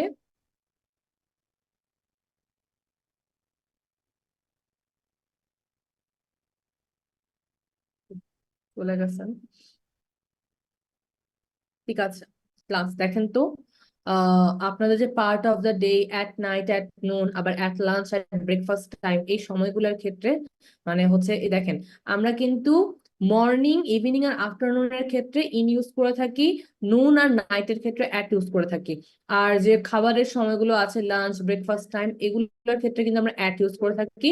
আর সময়গুলোর ক্ষেত্রে যেমন 6:30 PM, 4:20 AM, এগুলার ক্ষেত্রেও কিন্তু আমরা অ্যাট ইউজ করে থাকি। তো এটাই ছিল আমাদের ইন অন অ্যাট সময়ের ক্ষেত্রে। আমরা এটা বুঝতে পেরেছি নিশ্চয়ই। তো এখন যেটা করবেন আপনারা ক্লাস, তো সেটা হচ্ছে, একটা প্রশ্ন ছিল, কি বলেন আপু?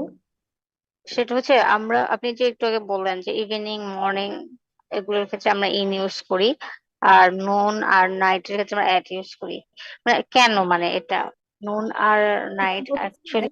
এটা হচ্ছে আপনার নুন। নুনটা কি? নুনটা হচ্ছে আমাদের দুপুরের একটা টাইমকে বোঝায়, আর নুনের সময়টা খুবই ছোট। হ্যাঁ, মানে দুপুরের যে আপনার দুপুরে নুন যেটা বলি, সেটা আসলে আমরা 12টাকে বোঝাই, এবং 12টা বাজলে আমরা নুন বলি। নুনটা হচ্ছে অনেক কম সময় থাকে, কিন্তু আফটারনুন আর ইভিনিং একটু বেশি সময় ধরে থাকে আর কি। তো এই যে আমরা যখন আফটারনুন আর ইভিনিং বলছি, আমরা কিন্তু ইন ইউজ করতেছি। কিন্তু আবার যে নাইটটা আছে, আমি এটা আগেও বলেছিলাম যে নাইটের আগে আমরা সব সময় অ্যাট ইউজ করি। অ্যাট ইউজ করলে সুন্দর দেখায়, কিন্তু অনেক সময় ইন দা নাইটও হয়।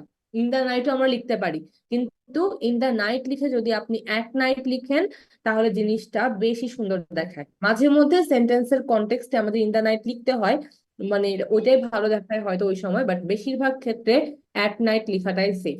এটা বলেছিলাম সবাইকে আমি। তো এখানে একটু এগুলাই ছিল। এখন কি বুঝতে পেরেছেন না, অ্যানি আপু? জি আপু। হ্যাঁ, ইন হচ্ছে আমাদের বেশি সময়কে বুঝাবে, অন হচ্ছে আমাদের একটু মিডিয়াম সময়কে বুঝাবে, আর দেখেন অ্যাট হচ্ছে আমাদের শর্ট টাইমটাকে বুঝাবে। এটাই এটাই ছিল। মর্নিং কি হয়? হ্যাঁ, এট মর্নিং না, অ্যাট মর্নিং হবে না, অ্যাট মর্নিং হবে না। In the morning, in the হচ্ছে আপনার ইভিনিং, ইন দা হচ্ছে আফটারনুন। আবার এরকম দেখেন কতগুলো দিন কতগুলো সময় দেওয়া থাকে। অ্যাট ডন, অ্যাট ডাস্ক, এগুলো কতগুলো সময়ের নাম। আপনার ডন আর ডাস্ক, এগুলোর মিনিং আপনারা নিজেরা দেখে নেবেন, আমি বলবো না আপনাদেরকে। আচ্ছা, আমি আপনাদেরকে যে ফার্স্ট লেকচারে কয়েকটা জিনিস বলেছিলাম না, ওই যে অ্যাডভার্বের পাশে যে সাফিক্স ছিল, সাফিক্স দিয়ে কতগুলো ওয়ার্ড বলেছিলাম না, এগুলোর মিনিং গুলো পড়তে আপনারা পড়েছিলেন সবগুলা? ক্লাস পড়েছিলেন আপনারা? অ্যাট না ডন, অ্যাট ডাস্ক। আপু করেছি। না আচ্ছা, দেখবেন আপনাদের লেকচার ওয়ানে কতগুলো সাফিক্স অ্যাডেড ওয়ার্ড আছে। হ্যাঁ, একটা এরকম বড় লিস্ট আছে আপনাদের নাউনের লেকচারটাতে আর কি। এগুলাতে যে ওয়ার্ড গুলো আপনাদের মনে হবে পারেন না, সেগুলো আপনারা সুন্দর করে পড়ে ফেলবেন।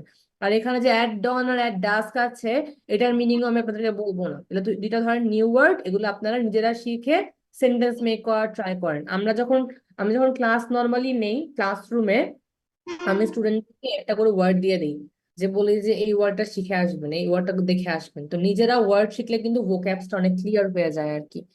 এটাই, আপনারা বেশিরভাগই দেখা যাবে যে অনেকে আইএলটিএস এর জন্য পড়ছেন, অনেকে আবার দেখবেন যে গ্রামারটাকে ভালো করার জন্য পড়ছেন, কিন্তু সেই সাথে আপনাদেরকে ভোকাবুলারিও ইনরিচ করতে হবে। ওকে, দেখেন ক্লাস, এখন আমরা এক্সারসাইজ 7.4টা করব। দেখেন তো, এই জিনিসটা আপনারা এখন তাড়াতাড়ি করে করে ফেলেন। 7.4টা করবেন।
আর 3 মিনিটের মধ্যে এটা তাড়াতাড়ি করে সবাই শেষ করবেন, আমি কিন্তু সবাইকে জিজ্ঞেস করবো। হ্যাঁ, একটু ফাস্ট শেষ করবেন।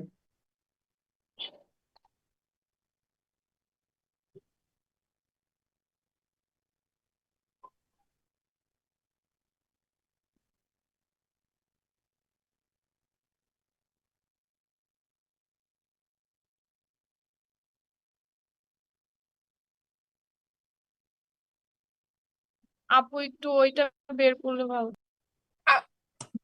ঠিক আছে, নেন।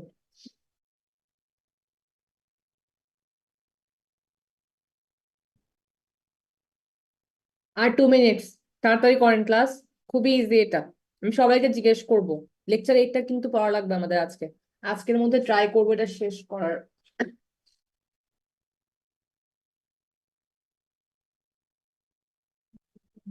শেষ হবে না আজকে।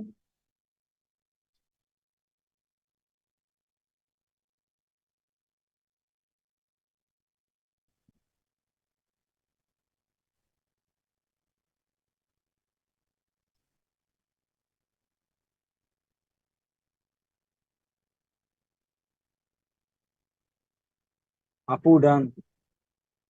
Very good. আপু হয়ে আর গেছে। সবার কি শেষ? আচ্ছা, তাহলে আমি জিজ্ঞেস করা স্টার্ট করি। মার্জিয়া আপু, 1 নাম্বারটা বলেন তো কি হবে? আপু ইন হবে। Very good. 2 নাম্বারটা আমাকে আহমেদ ভাইয়া বলেন তো কি হবে? at night. Very good. Tonni আপু আমাকে 3 নাম্বারটা বলবেন। ইন হবে আপু। Very In the good. হ্যাঁ, ইন হবে। 4 নাম্বারটা আমাকে বলবেন হচ্ছে অ্যানি আপু।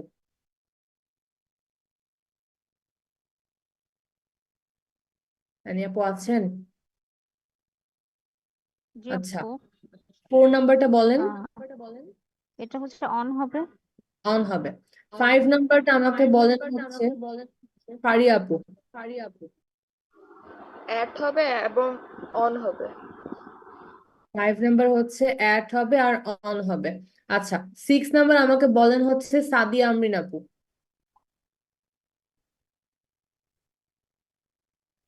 আপু ইন হবে। Very good. 7 নাম্বারটা আমাকে বলেন হচ্ছে সাবরিনা আপু। আপু in হবে। 8 নাম্বারটা বলেন হচ্ছে সিয়াম ভাইয়া। সিয়াম ভাইয়া বলেন তো 8 নাম্বারটা কি হবে?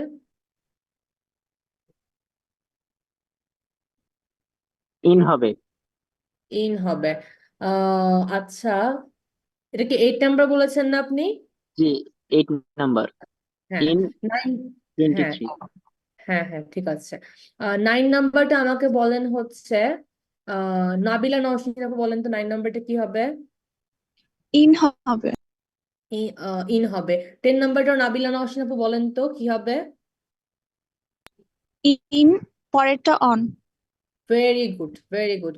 আচ্ছা, 11 নাম্বারটা আমাকে বলেন হচ্ছে তৌকির ভাইয়া, বলেন তো 11 নাম্বারটা কি হবে?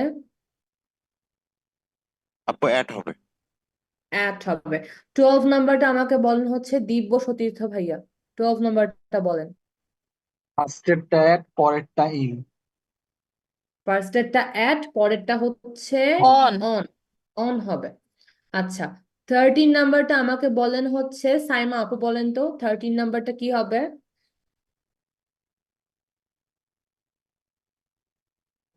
সাইমা আপু চলে গেলেন নাকি?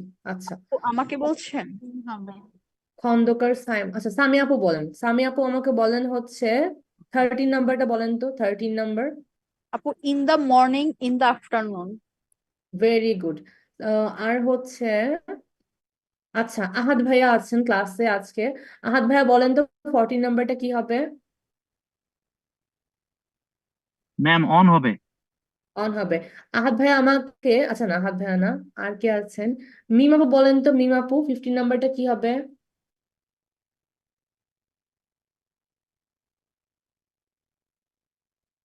অন হবে, ইন হবে, অ্যাট হবে, ইন হবে।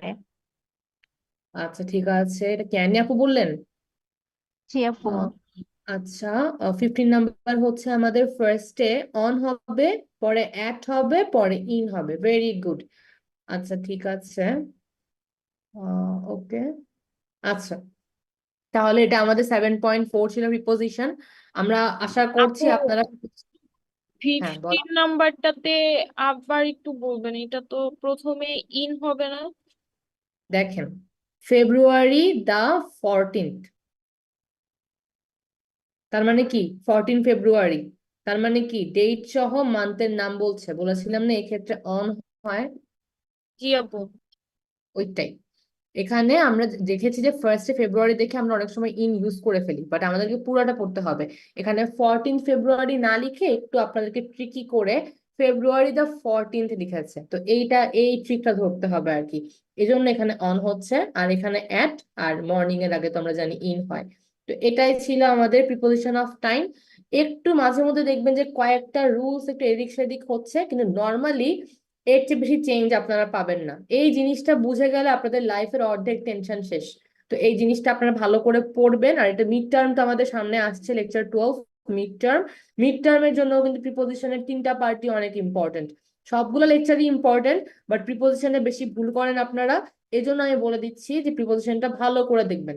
আমি ভালো করে বুঝিয়েছি, আপনারা সবাই পেরেছেন, একজন ভুল করেননি। তো হচ্ছে যে আপনাদের সবাইকে করতে হবে কি, জিনিসগুলো ভালো করে পড়তে হবে। আচ্ছা, এখন একটা জিনিস আমাকে বলেন, আপনাদের মাথা কি এখন লেকচার 6 এর একটা পার্ট, লেকচার 7 এর একটা পার্ট, এগুলো পড়ে কি অনেক গরম হয়ে গেছে? জি না আপু। মাথা ঠিক আছে তো? একদম ঠান্ডা রাখেন মাথা। জি। আমরা এখন আস্তে আস্তে একটা লেকচার স্টার্ট করব। আমাকে আপনারা মাফ করে দিয়েন, আপনাদেরকে অনেক প্রেশার দিচ্ছি। আচ্ছা ঠিক আছে, আমার নর্মালি এত টাইম লাগে না, বাট কেন জানি এবার লেকচার 6 এত দেরি হয়ে গেল। যাই হোক, আমাদের অ্যাডভার্ব হয়েছিল আর হচ্ছে, আচ্ছা আজকেরটা হচ্ছে কনজাংশন।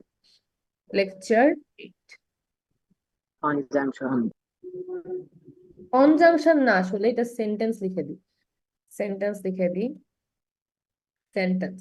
ওকে, তাহলে আমাদের আমাদের লেকচার 8, হ্যাঁ, কারণ আমাদের যে লেকচার 8টা আছে সেই ক্ষেত্রে জিনিসটা খেয়াল করবেন।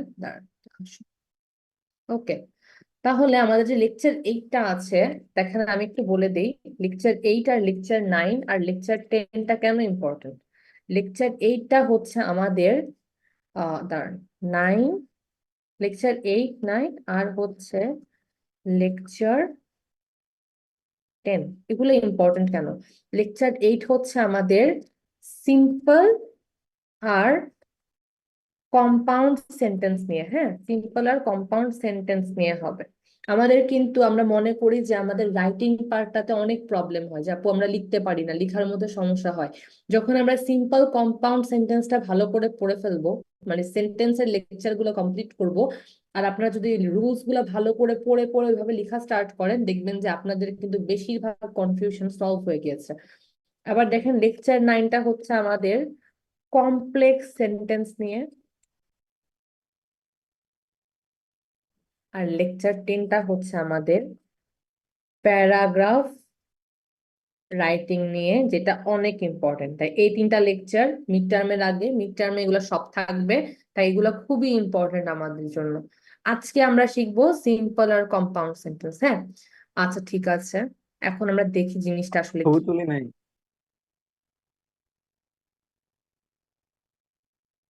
তো মিড টার্মটা কবে নেবেন? মিড টার্ম হচ্ছে আমাদের লেকচার 12, মিড টার্মটা মেবি আমাদের ঈদের পরে হবে। আচ্ছা, আমাদের ঈদের ছুটিটা বলে দেই। ঈদের ছুটি হচ্ছে, আমি আপনাদেরকে ফেসবুক গ্রুপেও জানাই দিব, যতটুকু শুনেছি আর কি এখন 14 তারিখ থেকে 21 তারিখ পর্যন্ত, ঠিক আছে? 14 তারিখ থেকে 21 তারিখ পর্যন্ত। তো আমরা একটা অনেক হিউজ গ্যাপ পাবো, ওই গ্যাপে আপনারা সব লেকচার রিভিউ ভালো করে পড়বেন। আমাদের মনে হয় তাহলে কালকে মনে হয় আমাদের লাস্ট ক্লাস না, কালকে আমাদের লাস্ট ক্লাস মেবি, দেখি আমি তাও ফেসবুক গ্রুপে জানিয়ে দিব, আপনারা আগে হচ্ছে ডিসিশনটা নিয়ে নিয়েন না। যাই হোক, দেখি লেকচার 8টা দেখি আমরা। লেকচার 8 হচ্ছে আমাদের সিম্পল আর কম্পাউন্ড সেন্টেন্সের উপর। তার আগে আপনারা আমাকে বলেন তো, ক্লজ আর ফ্রেজ এই দুইটা জিনিস কি বলেন তো দেখি।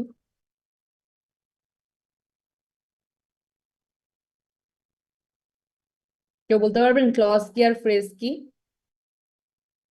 আচ্ছা দেখেন, ক্লজ আর ক্লজ ফ্রেজটা আসলে, বলেন বলেন বলেন। ক্লজ হলো সাবজেক্ট এন্ড প্রেডিকেট নিয়ে, আর ফ্রেজ হলো ফ্রেজ আর কি সাবজেক্ট এন্ড প্রেডিকেট থাকে না আর কি।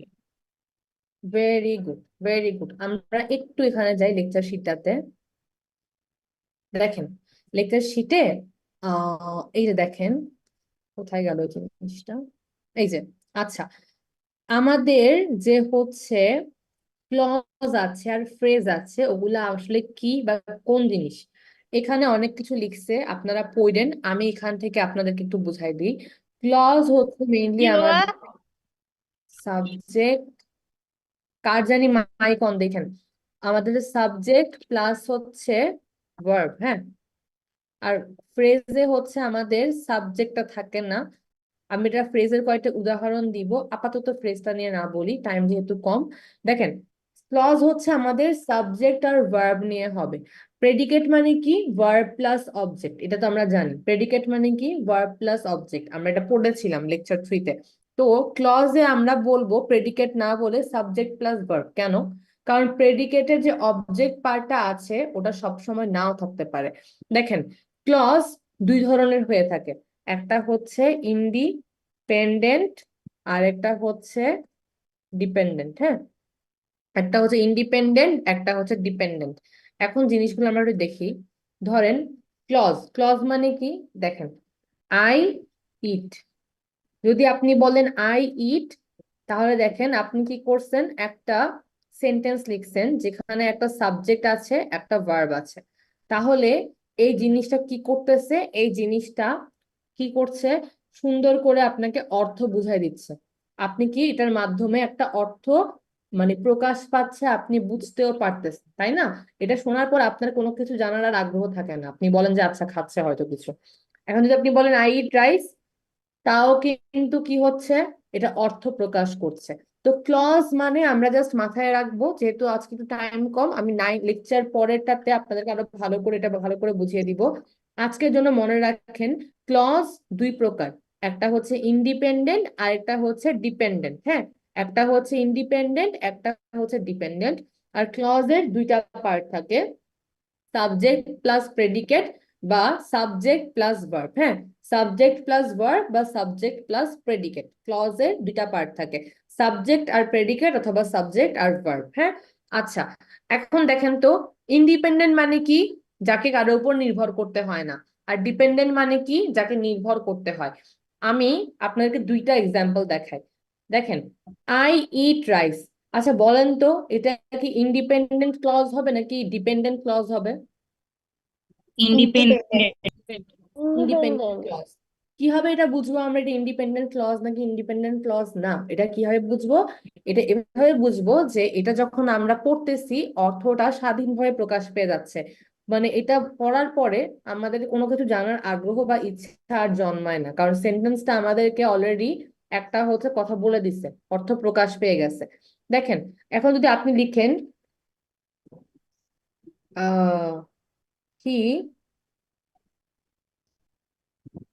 হি ran ফাস্ট, বলেন তো হি ran ফাস্ট এটা কি একটা ইন্ডিপেন্ডেন্ট ক্লজ নাকি ডিপেন্ডেন্ট ক্লজ?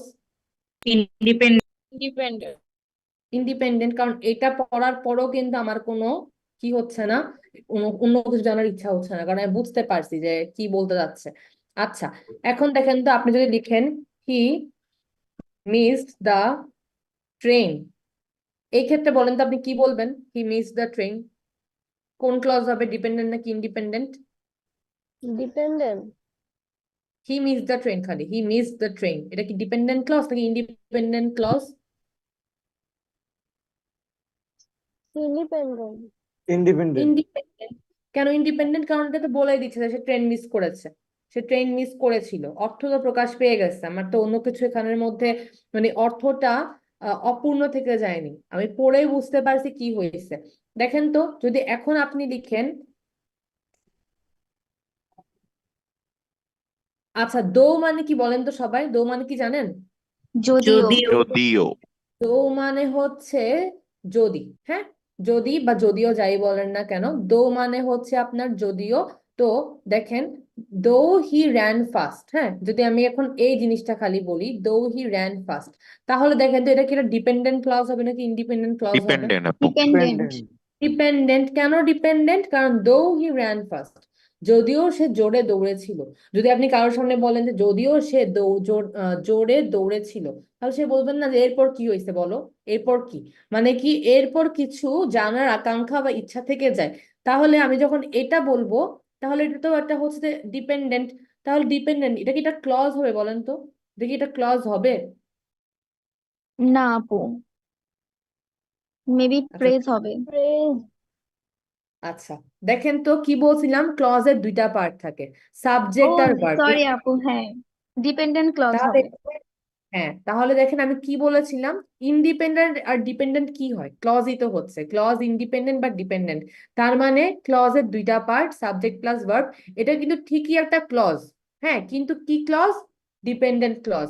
আবার এটা কি একটা, এটা একটা ইন্ডিপেন্ডেন্ট ক্লজ। তাহলে আচ্ছা আমাকে বলেন তো, এটা কি একটা সেন্টেন্স হবে?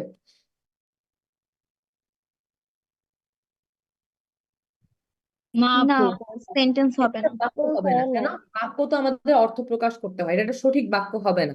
এখন যদি আমি লিখি, দেখেন though he ran fast he missed the train, এটা কি একটা সেন্টেন্স হবে ক্লাস? জি আপু। জি আচ্ছা, আপু। এটা একটা সেন্টেন্স হবে। ঠিক আছে, তাহলে আমরা দেখলাম কোনটা ডিপেন্ডেন্ট ক্লজ কোনটা ইন্ডিপেন্ডেন্ট ক্লজ, কখন কি হয়। এটা আসলে হচ্ছে আমাদের ডিপেন্ডেন্ট ক্লজ, আর এটা হচ্ছে আমাদের লেকচার 9-এর কমপ্লেক্স সেন্টেন্সে পড়বে। তো আজকে আমরা এটা পড়বো না, আজকে আমরা খালি ইন্ডিপেন্ডেন্ট ক্লজটা পড়বো। যতটুকু পারি শেষ করার ট্রাই করি। আমরা তো এতক্ষণে বুঝে গেছি না ইন্ডিপেন্ডেন্ট ক্লজ কোনগুলা, বুঝতে পারছি না ক্লাস? জি আপু। জি আপু। আপু আচ্ছা, তাহলে ডিপেন্ডেন্স কলস গুলা হচ্ছে সেন্টেন্স হবে না? ডিপেন্ডেন্ট ক্লজ গুলা হচ্ছে সেন্টেন্স হবে না বলতে, আচ্ছা ডিপেন্ডেন্ট ক্লজটা সেন্টেন্স হবে নাকি হবে না এটা আমি যদি এখন বলি আপনাদের জিনিসটা মিক্স হয়ে যাবে। আসলে আগে আমরা ইন্ডিপেন্ডেন্ট ক্লজটা দেখি। ডিপেন্ডেন্ট ক্লজের পড়া আজকে আমাদের নেই, আমরা যেদিন নেক্সট ক্লাস যে লেকচার 9 যেদিন হবে তখন হচ্ছে আমরা ডিপেন্ডেন্ট ক্লজটা একদম ভালো করে দেখবো। আজকে খালি ইন্ডিপেন্ডেন্ট ক্লজটা দেখেন। আপনার কেন ডিপেন্ডেন্ট ক্লজ সেন্টেন্স বা সেন্টেন্স সেটা আমি আজকে বলবো না, কারণ জিনিসটা একটু হচ্ছে যে আপনাদের কাছে ডিফিকাল্ট হয়ে যেতে পারে। আমি এটা দেখি যে ক্লজ ইন্ডিপেন্ডেন্ট ক্লজ আমরা আজকে এটা পড়বো। আচ্ছা দেখেন, ইন্ডিপেন্ডেন্ট ক্লজ, ইন্ডিপেন্ডেন্ট ক্লজের আরেক নামই হচ্ছে আপনার সিম্পল সেন্টেন্স। হ্যাঁ, ইন্ডিপেন্ডেন্ট ক্লজের আরেক নামই হচ্ছে আমাদের সিম্পল সেন্টেন্স। ঠিক আছে, সিম্পল সেন্টেন্স। ইন্ডিপেন্ডেন্ট ক্লজের আরেক নামই হচ্ছে কি? Simple sentence. তাহলে সিম্পল সেন্টেন্স গুলোতে কি হবে দেখেন, সিম্পল সেন্টেন্স গুলাতে আপনার জিনিসগুলো এমন করে হবে দেখেন, যেমন হচ্ছে কি বলা যায়, সাবরিনা ইজ ড্রিমিং। হ্যাঁ, আবার লিখতে পারি যে হচ্ছে ফাহমিদা ইজ স্টাডিং। এগুলা হচ্ছে আমার কি ক্লজ? এগুলা হচ্ছে আমাদের ইন্ডিপেন্ডেন্ট ক্লজ। তার মানে কি এগুলা পরিপূর্ণ অর্থ বোঝায়। আর ইন্ডিপেন্ডেন্ট ক্লজের আরেক নামই হচ্ছে আমাদের কি? Simple sentence. আচ্ছা ক্লাস, এটা কি আপনারা বুঝতে পারছেন যে সিম্পল সেন্টেন্স কি? সিম্পল সেন্টেন্স হচ্ছে ইন্ডিপেন্ডেন্ট ক্লজের আরেকটা নাম। আচ্ছা, এখন আরেকটা জিনিস যেটা আমরা বুঝবো, সিম্পল সেন্টেন্সে আপনার, আচ্ছা আমরা এখানে একটু পড়ি। হ্যাঁ, সিম্পল সেন্টেন্স নিয়ে এখানে কোথাও কি বলেছে? আচ্ছা ঠিক আছে, এই দেখেন ডিপেন্ডেন্ট ক্লজ। হ্যাঁ, ইন্ডিপেন্ডেন্ট ক্লজ দেখেন, ইন্ডিপেন্ডেন্ট ক্লজের আরেকটা নাম হচ্ছে সিম্পল সেন্টেন্স। এটা হচ্ছে group of words that contain a subject and a verb and they can stand alone as complete thoughts. এখানে বলেছে ইন্ডিপেন্ডেন্ট ক্লজে একটা সাবজেক্ট থাকবে এবং একটা ভার্ব থাকবে এবং তারা একসাথে বসতে পারবে। এই জিনিসটা কি আপনারা বুঝতে পেরেছেন ক্লাস? আর এটা কি একটু বুঝা বলে গেছে? আবার আপু। আপু আরেকবার একটু বলেন। ইন্ডিপেন্ডেন্ট ক্লজের একটা জিনিস দেখবেন, দেখেন ইন্ডিপেন্ডেন্ট ক্লজে বলেছে যে হচ্ছে আপনার একটা সাবজেক্ট থাকবে, আমরা যে এক্সাম্পল গুলো দেখলাম, ওয়ান সাবজেক্ট ওয়ান ভার্ব। এটা কি বুঝতে পারছেন আপনারা? ওয়ান সাবজেক্ট আর ওয়ান ভার্ব জি বুঝতে আপু। পারছেন? আর এখানে আপনার হচ্ছে মানে একটা সাবজেক্ট থাকবে একটা ভার্ব থাকবে। এখন এটা যে একদম মানে পুরাপুরি ঠিক না যে এখানে সব সময় একটা সাবজেক্টই থাকবে, কারণ অনেক সময় দুইটা সাবজেক্টও থাকতে পারে। হ্যাঁ, যেমন দেখেন যদি আপনি লিখেন Lisa and Tina are best friends, তাহলে দেখেন একটা জিনিস মনে রাখবেন, এখানে যদিও একটা সাবজেক্ট বলে, এখানে কিন্তু আমরা অনেক সময় দেখি না যে সাবজেক্ট এরকম আর বেস্ট ফ্রেন্ডস। এখানে আমাদের একটা জিনিস মনে রাখতে হবে যে এই ধরনের সেন্টেন্স গুলাতে আমরা পড়ে বুঝবো যে আপনার কি, যে সাবজেক্ট একটা না, সাবজেক্ট মানে অনেক সময় একাধিকও থাকতে পারে। তো আমার যেটা বুঝতে হবে সেটা হচ্ছে ইন্ডিপেন্ডেন্ট ক্লজের আরেক নাম সিম্পল সেন্টেন্স। আর সিম্পল সেন্টেন্স কি হয়? সিম্পল সেন্টেন্সে সাবজেক্ট আর ভার্ব থাকবে, আমি যেটা পড়ছিলাম ফার্স্টে। ক্লজেরই তো প্রথম ডেফিনেশন হচ্ছে সাবজেক্ট আর ভার্ব থাকা, আর ইন্ডিপেন্ডেন্ট ক্লজেও সাবজেক্ট আর ভার্ব থাকবে, কিন্তু তারা বসে সুন্দর একটা স্বাধীন অর্থ প্রকাশ করবে। এতটুকু কি বুঝতে পারছেন ক্লাস আপনারা? এটা কি বুঝতে পারছেন? জি আপু। আচ্ছা, এই জিনিসটা আমরা আরো ক্লিয়ার হব যখন আমরা কম্পাউন্ড সেন্টেন্স পড়বো। আচ্ছা, ইন্ডিপেন্ডেন্ট ক্লজের আরেকটা কথা হচ্ছে, এখানে নর্মালি আমরা আপনার হচ্ছে কি বলবো, একটা কি সাবজেক্ট আর একটা ভার্ব ইউজ করে থাকি। এই বেসিকটা আপাতত খালি মাথায় রাখেন। আচ্ছা, এটা আমরা পড়েছিলাম কি? এটা পড়েছিলাম আমরা সিম্পল সেন্টেন্স। ওকে, ঠিক আছে। এখন আপনারা যেটা দেখবেন সেটা হচ্ছে কম্পাউন্ড সেন্টেন্স। হ্যাঁ, কম্পাউন্ড সেন্টেন্সটা কি? দেখেন, কম্পাউন্ড সেন্টেন্সটা পড়ার আগে আমাদের পড়তে হবে কনজাংশনস। দেখেন, কনজাংশন জিনিসটা কি বলেন তো দেখি আমাকে। কেউ বলতে পারবেন আগে কনজাংশনটা কি? কনজাংশন জিনিসটা হচ্ছে একটা একটা সেন্টেন্সের মধ্যে হয়তো সংযোগ। সংযোগ। হ্যাঁ, ভেরি গুড। কম্পাউন্ড সেন্টেন্স কি করে? সংযোগ করে। দুইটা নাউনকে সংযোগ করতে পারে বা যে কোনো কিছুকে সে সংযোগ করে একটা সেন্টেন্স বানায়। তো আমাদের কম্পাউন্ড সেন্টেন্সে এক ধরনের হচ্ছে কনজাংশন লাগে, সেটাকে আমরা বলি হচ্ছে কোঅর্ডিনেটিং কনজাংশন। হ্যাঁ, এটাকে আমরা বলে থাকি হচ্ছে কোঅর্ডিনেটিং কনজাংশন। ওকে, তো আমরা কনজাংশনসের কয়েকটা কনজাংশন থাকে, তো আমাদের কম্পাউন্ড সেন্টেন্সে যেই ধরনের কনজাংশন গুলো লাগে ওগুলাকে আমরা বলি হচ্ছে কোঅর্ডিনেটিং কনজাংশন। আচ্ছা দেখেন, আমরা এতক্ষণ পড়ছি সিম্পল সেন্টেন্স। সিম্পল সেন্টেন্স হচ্ছে ইন্ডিপেন্ডেন্ট ক্লজের আরেক নাম। হ্যাঁ, এটা আমরা আরো কয়েকটা ইউজ দেখলে ভালো করে বুঝবো, আপাতত বুঝেন কোনটা কি। আর কম্পাউন্ড সেন্টেন্স হচ্ছে আমাদের বুঝার আগে কনজাংশন বুঝতে হবে, আর কনজাংশন গুলো হচ্ছে কোঅর্ডিনেটিং কনজাংশন। তাহলে দেখেন, এটা বুঝার আগে আপনারা এই জিনিসটা মাথায় রাখবেন। আমরা পড়ছিলাম না দোসাস কম, ক্লাস পড়েছিলাম কি দোসাস কম? জি আপু। তো ওই রকমই একটা হচ্ছে ফ্যান বয়েজ। ফ্যান বয়েজ দিয়ে দেখেন কি হয়।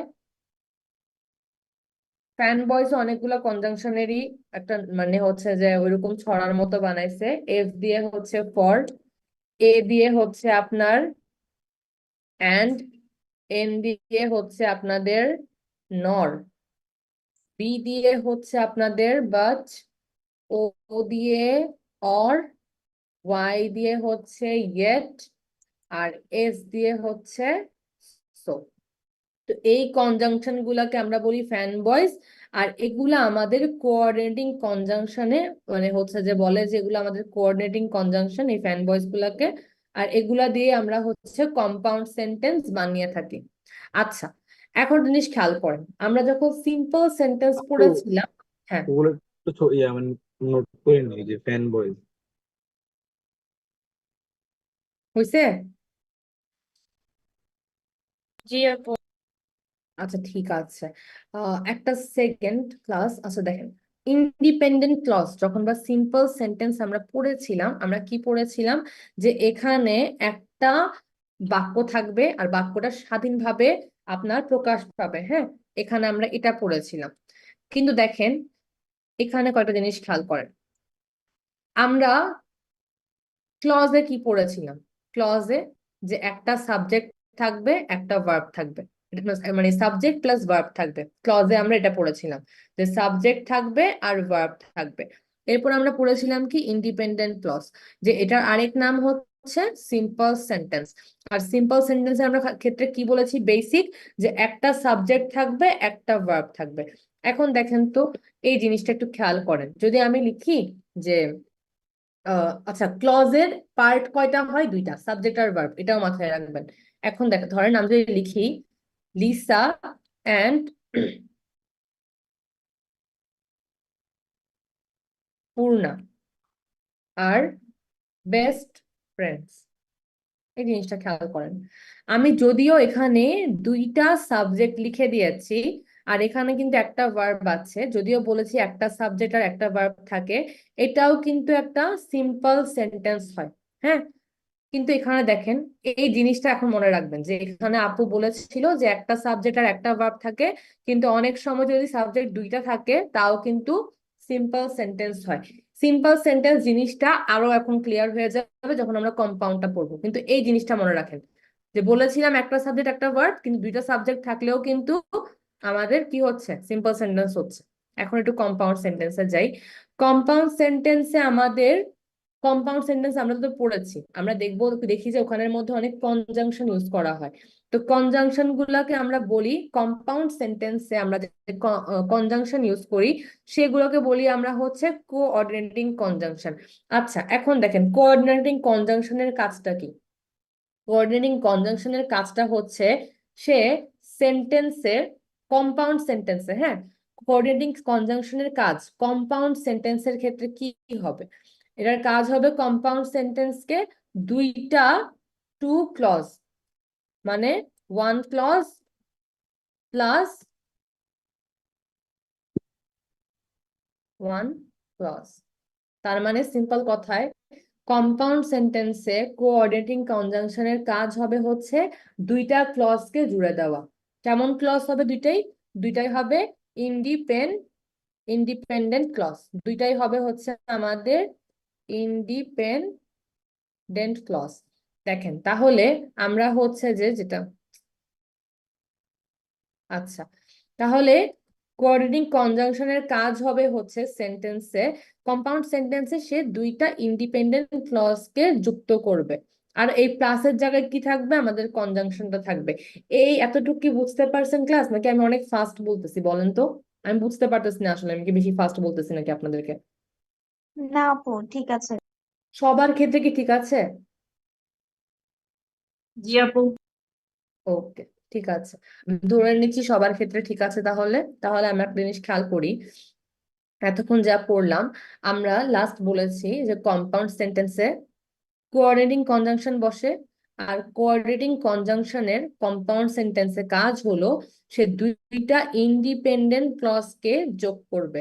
আচ্ছা বলেন তো, দুইটা ইন্ডিপেন্ডেন্ট ক্লজ, একটা ইন্ডিপেন্ডেন্ট ক্লজের আমাদের কথা কি ছিল? একটা সাবজেক্ট থাকে আর একটা ভার্ব থাকতে হবে। এখন সাবজেক্ট গুলা সেমও হতে পারে, ডিফারেন্টও হতে পারে, ওটা আমাদের ইস্যু না। আমাদের কথা হচ্ছে কম্পাউন্ড সেন্টেন্সে একটা কোঅর্ডিনেটিং কনজাংশন থাকবে আর দুইটা ইন্ডিপেন্ডেন্ট ক্লজ থাকবে। এখন দেখেন, আচ্ছা, আমাদের ফ্যান বয়েজের প্রথম সেন্টেন্সটা, প্রথম কনজাংশনটা কি বলেন তো? ফর। হ্যাঁ, ফর। এই ফর এর মিনিংটা আসলে হচ্ছে কোঅর্ডিনেটিং কনজাংশনের ক্ষেত্রে,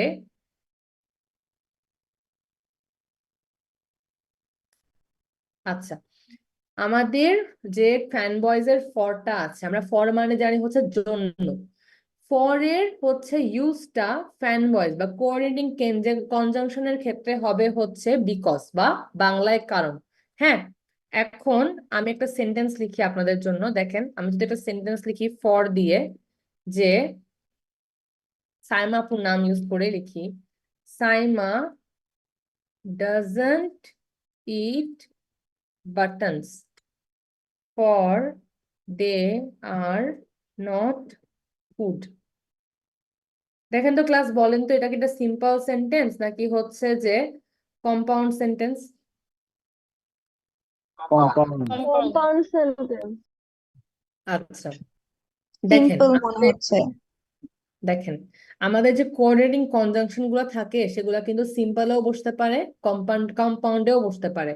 কিন্তু যদি কম্পাউন্ড সেন্টেন্সে কোনো কোঅর্ডিনেটিং কনজাংশন বসে থাকে, আমরা কিভাবে বুঝবো যে সেন্টেন্সটা কম্পাউন্ড কি সিম্পল? আমরা দেখব এই যে আমাদের কোঅর্ডিনেটিং কনজাংশনটা যে আছে আর এটার আগে যে দুইটা ক্লজ আছে, এই ইন্ডিপেন্ডেন্ট দুইটা ক্লজ, এগুলাতে কি একটা করে, মানে এগুলাতে কি সাবজেক্ট আর ভার্ব আছে নাকি? দেখেন এখানেও সাবজেক্ট আছে, ভার্ব আছে, এখানেও সাবজেক্ট আছে, ভার্ব আছে। তার মানে আমাদের এই আমাদের এই কোঅর্ডিনেটিং কনজাংশন যে দুইটা ইন্ডিপেন্ডেন্ট ক্লজকে যুক্ত করেছে, ইন্ডিপেন্ডেন্ট ক্লজ এর কন্ডিশন কি? একটা সাবজেক্ট একটা ভার্ব থাকতে হবে মাস্ট। দেখেন এখানে একটা সাবজেক্ট একটা ভার্ব আছে, আবার এখানেও একটা সাবজেক্ট একটা ভার্ব আছে, তাহলে এটা কি সেন্টেন্স হলো বলেন তো ক্লাস? Simple. compound sentence. এটা কম্পাউন্ড সেন্টেন্স হবে। আচ্ছা, জিনিসটা আমি আরেকবার বলি, হ্যাঁ, কম্পাউন্ড সেন্টেন্সে আমরা কোঅর্ডিনেটিং কনজাংশন ইউজ করে থাকি। কোঅর্ডিনেটিং কনজাংশন কোনগুলা? এই যে ফ্যান বয়েজকে আমরা কোঅর্ডিনেটিং কনজাংশন বলে থাকি। আচ্ছা, কোঅর্ডিনেটিং কনজাংশন যেটা আছে সেটা সিম্পল সেন্টেন্সেও বসতে পারে, কম্পাউন্ড সেন্টেন্সেও বসতে পারে। হ্যাঁ, আচ্ছা, কিন্তু কোঅর্ডিনেটিং কনজাংশন যে কম্পাউন্ড সেন্টেন্সে বসেছে নাকি বসে নাই এটা আমরা কিভাবে বুঝবো?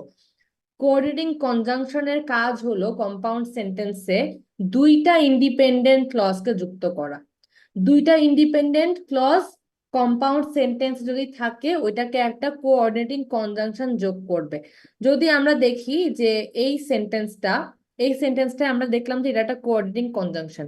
এখন আমরা কিভাবে বুঝবো যে এটা সিম্পল নাকি কম্পাউন্ড? সিম্পলের ক্ষেত্রে কি হবে?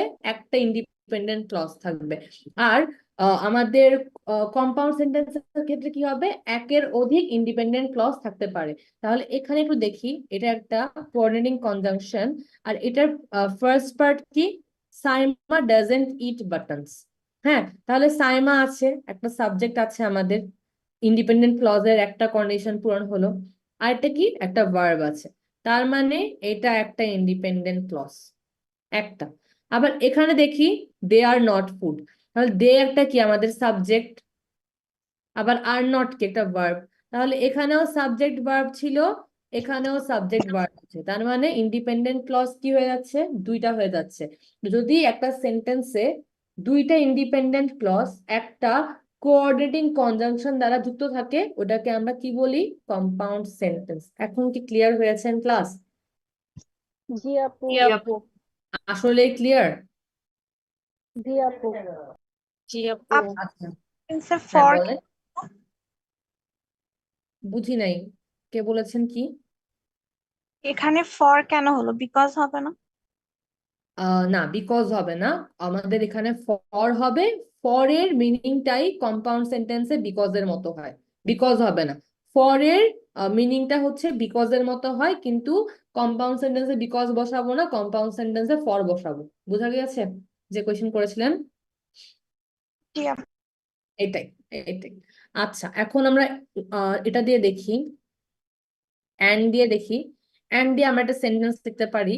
যেমন দেখেন, আমি যদি লিখি রুমি অ্যান্ড, রুমির নাম লিখি না, ক্লাসের কাউকে দিয়ে লিখি।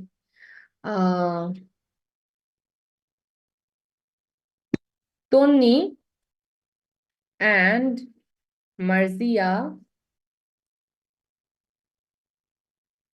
আর গোয়িং টু অফিস। বলেন তো এটা একটা সিম্পল সেন্টেন্স নাকি compound sentence? Simple simple. sentence. Simple sentence. এটা একটা কম্পাউন্ড সেন্টেন্স না? এখানে তো কনজাংশন আছে, কম্পাউন্ড হবে না এটা? কিন্তু কনজাংশনের আচ্ছা, আগে এটা পরে তো ব্যতিক্রম আর কি। হ্যাঁ তাই। দেখ, যদিও আমি এখানে দুইটা নামকে জুড়ে দিয়েছি, এখানে একটা কোঅর্ডিনেটিং কনজাংশনও আছে, কিন্তু এটা একটা কি হবে না? এটা একটা কম্পাউন্ড সেন্টেন্স হবে না, এটা একটা সিম্পল সেন্টেন্স হবে। কেন এটা একটা সিম্পল সেন্টেন্স হবে? কারণ হচ্ছে এখানে দেখেন, Tonni and Marzia are going to the office, এখানের মধ্যে কিন্তু আমাদের এই অ্যান্ড এর আগে কিন্তু একটা ইন্ডিপেন্ডেন্ট ক্লজ নাই। এই অ্যান্ডটা এখানে জাস্ট দুটো নামকে জুড়ে দিয়েছে, এজন্যই হচ্ছে যে এখানে এটা আমাদের হচ্ছে কি বলবো, এটা একটা সিম্পল সেন্টেন্স। এখন দেখেন, যদি আমি এটা লিখি,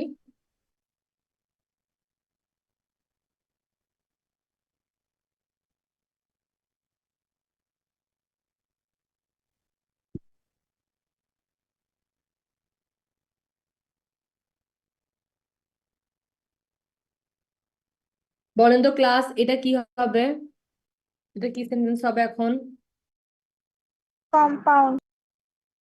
Compound sentence. Compound sentence. Very good, কিন্তু এটা কম্পাউন্ড হবে না। কেন কম্পাউন্ড হবে আপু না? সিম্পল সিম্পল হবে, হবে তো সাবজেক্ট এটা, নেই। সাবজেক্ট তো দুইটা নেই এখানে। হ্যাঁ, ভেরি গুড। দেখেন, যদিও এখানে বোঝাচ্ছে তন্নি এই দুইটা কাজ করতেছে, কিন্তু দেখেন আমাদের এই কনজাংশনটা আছে, কোঅর্ডিনেটিং কনজাংশন, এটার আগে কিন্তু একটা ইন্ডিপেন্ডেন্ট ক্লজ আছে।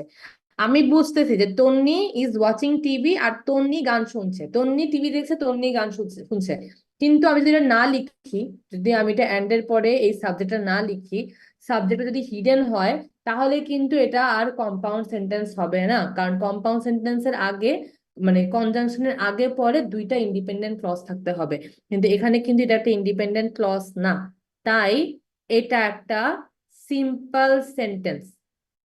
এটা কি বোঝা গেছে? জি জি আপু। আপু। জি এখন যদি আপু। লিখি and she is, সেক্ষেত্রে কম্পাউন্ড। কম্পাউন্ড হয়ে যাবে।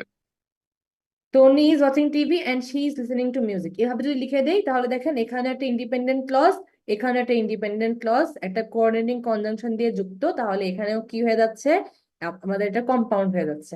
তো এটাই। আচ্ছা, নর এর ক্ষেত্রে দেখি।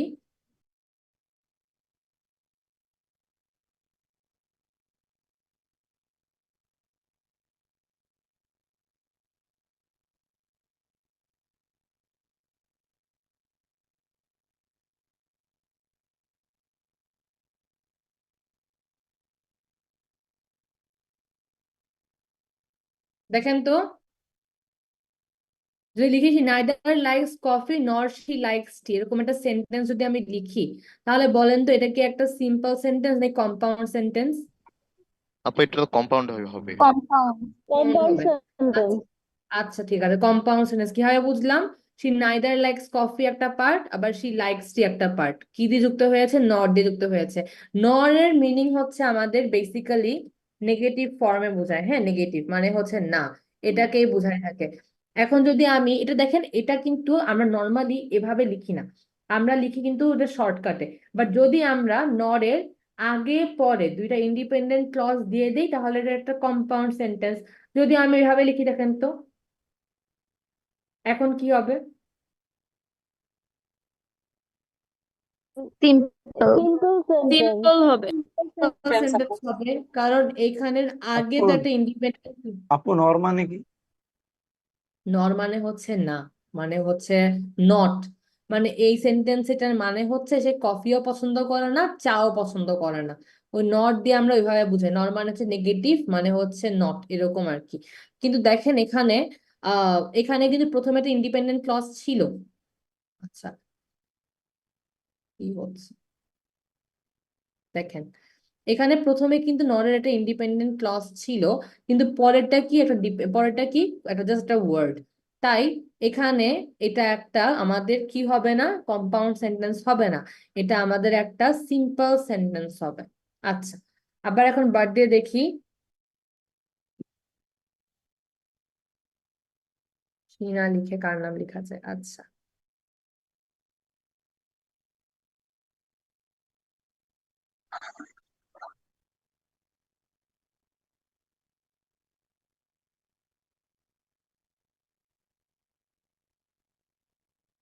আমার ভয়েস কি মিউট হয়ে গেছে?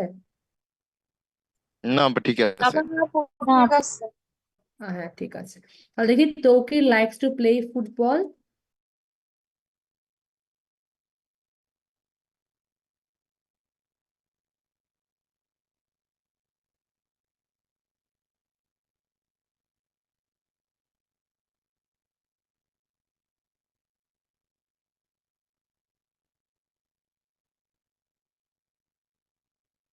দেখেন তো, Taukir likes to play football but he doesn't have a football, বলেন তো এই ক্ষেত্রে এটা কি কম্পাউন্ড সেন্টেন্স নাকি সিম্পল সেন্টেন্স?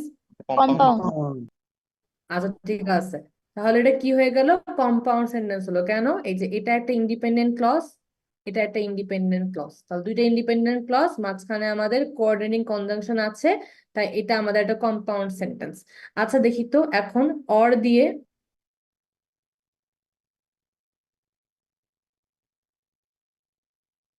আচ্ছা অর, আচ্ছা বাট মানে জানতো না আপনারা, বাট মানে কি? কিন্তু। হ্যাঁ, বাট মানে হচ্ছে কিন্তু, আর অর মানে হচ্ছে আপনাদের অথবা।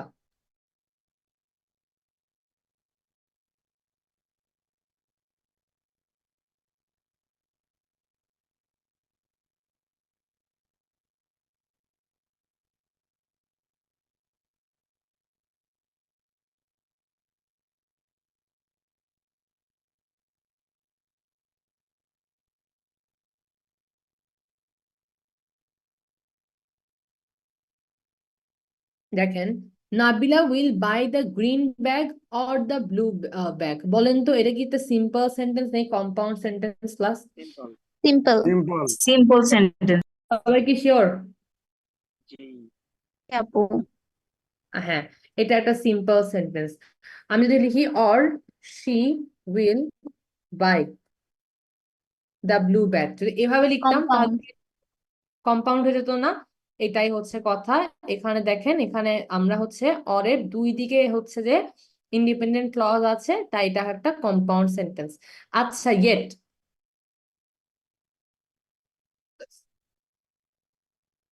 আচ্ছা, দেখেন এখন হচ্ছে আমাদের ইয়েট। এই ইয়েটটা মানে কি বলেন তো, কেউ বলতে পারবেন ইয়েট মানে কি? এখনো না। ইয়েট মানে আমরা জানি হচ্ছে আহ কি, ইয়েট মানে হচ্ছে সত্ত্বেও না বা এখন। কিন্তু কম্পাউন্ড সেন্টেন্সে ইয়েটের মানে হচ্ছে বাট। বাট মানে কি, কিন্তু। তো কম্পাউন্ড সেন্টেন্সেও ইয়েটটা কিন্তু অর্থে ব্যবহৃত হবে। কিরকম দেখেন,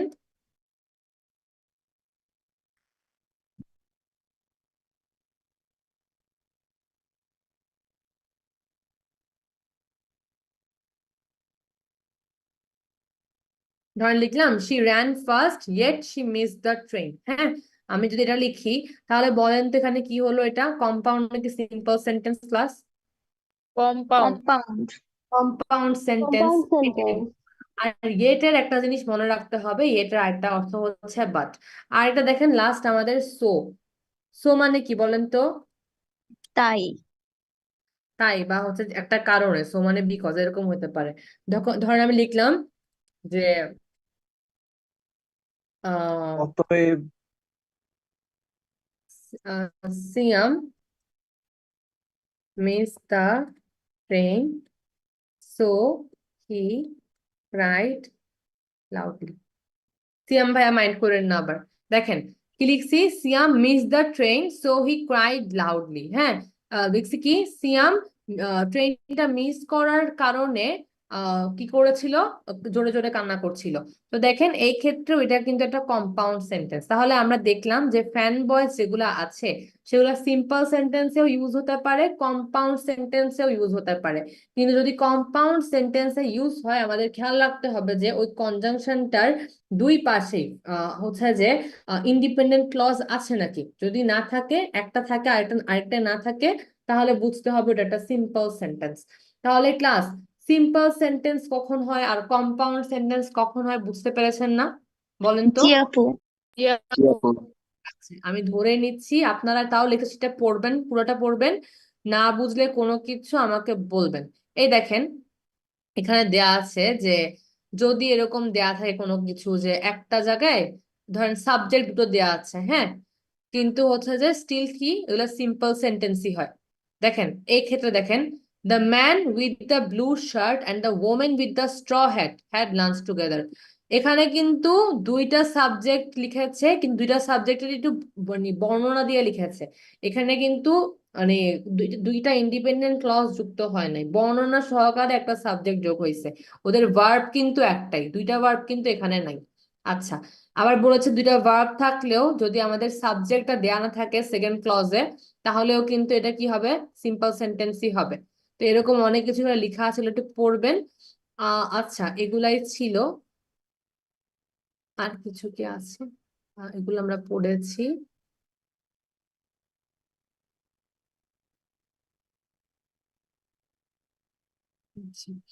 লাস্ট একটা জিনিস মনে রাখেন, সেটা হচ্ছে কম্পাউন্ড প্রেডিকেট। কম্পাউন্ড প্রেডিকেটটা কি? কম্পাউন্ড প্রেডিকেট নর্মালি সিম্পল সেন্টেন্সে আমরা দেখতে পাই। হ্যাঁ, যেমন দেখেন, the designer needed the information and they appreciated the memo. দেখেন এখানে একটা ইন্ডিপেন্ডেন্ট ক্লজ, এখানে একটা ইন্ডিপেন্ডেন্ট ক্লজ। হ্যাঁ, তাহলে এখানে এটা একটা কম্পাউন্ড সেন্টেন্স হয়ে যাচ্ছে। দেখেন সেম সেন্টেন্সটা এখানে লিখছে, কিন্তু দেটা এখানে লিখে নেই, খালি নর্মালি দুইটা ভার্বকে জুড়ে দিছে। তো সেক্ষেত্রে কি হবে, আমাদের এই সাবজেক্ট বাদে যে দুইটা পার্টকে জুড়ে দিয়েছে না এই অ্যান্ডটা, এটাকে আমরা বলবো কম্পাউন্ড প্রেডিকেট। ঠিক আছে, কম্পাউন্ড প্রেডিকেট বলবো। কম্পাউন্ড প্রেডিকেট সিম্পল সেন্টেন্সে পাওয়া যায়। ওই তো এরকম হয় যে নিডেড দ্য ধরেন যেখানে আপনাকে দুইটা এরকম হচ্ছে ক্লজ পাবেন, আর এখানে কোনো সাবজেক্ট থাকবে না, অ্যান্ড দিয়ে জুড়ে দেওয়া হবে। তো এগুলা কম্পাউন্ড প্রেডিকেট বলি আর কি আমরা। এটা পড়ে নিবেন, পড়লে না বুঝলে আমাকে আবার বলবেন। আপনার আগের এক্সাম্পলটা একটু দেখান তো। কোন এক্সাম্পলটা?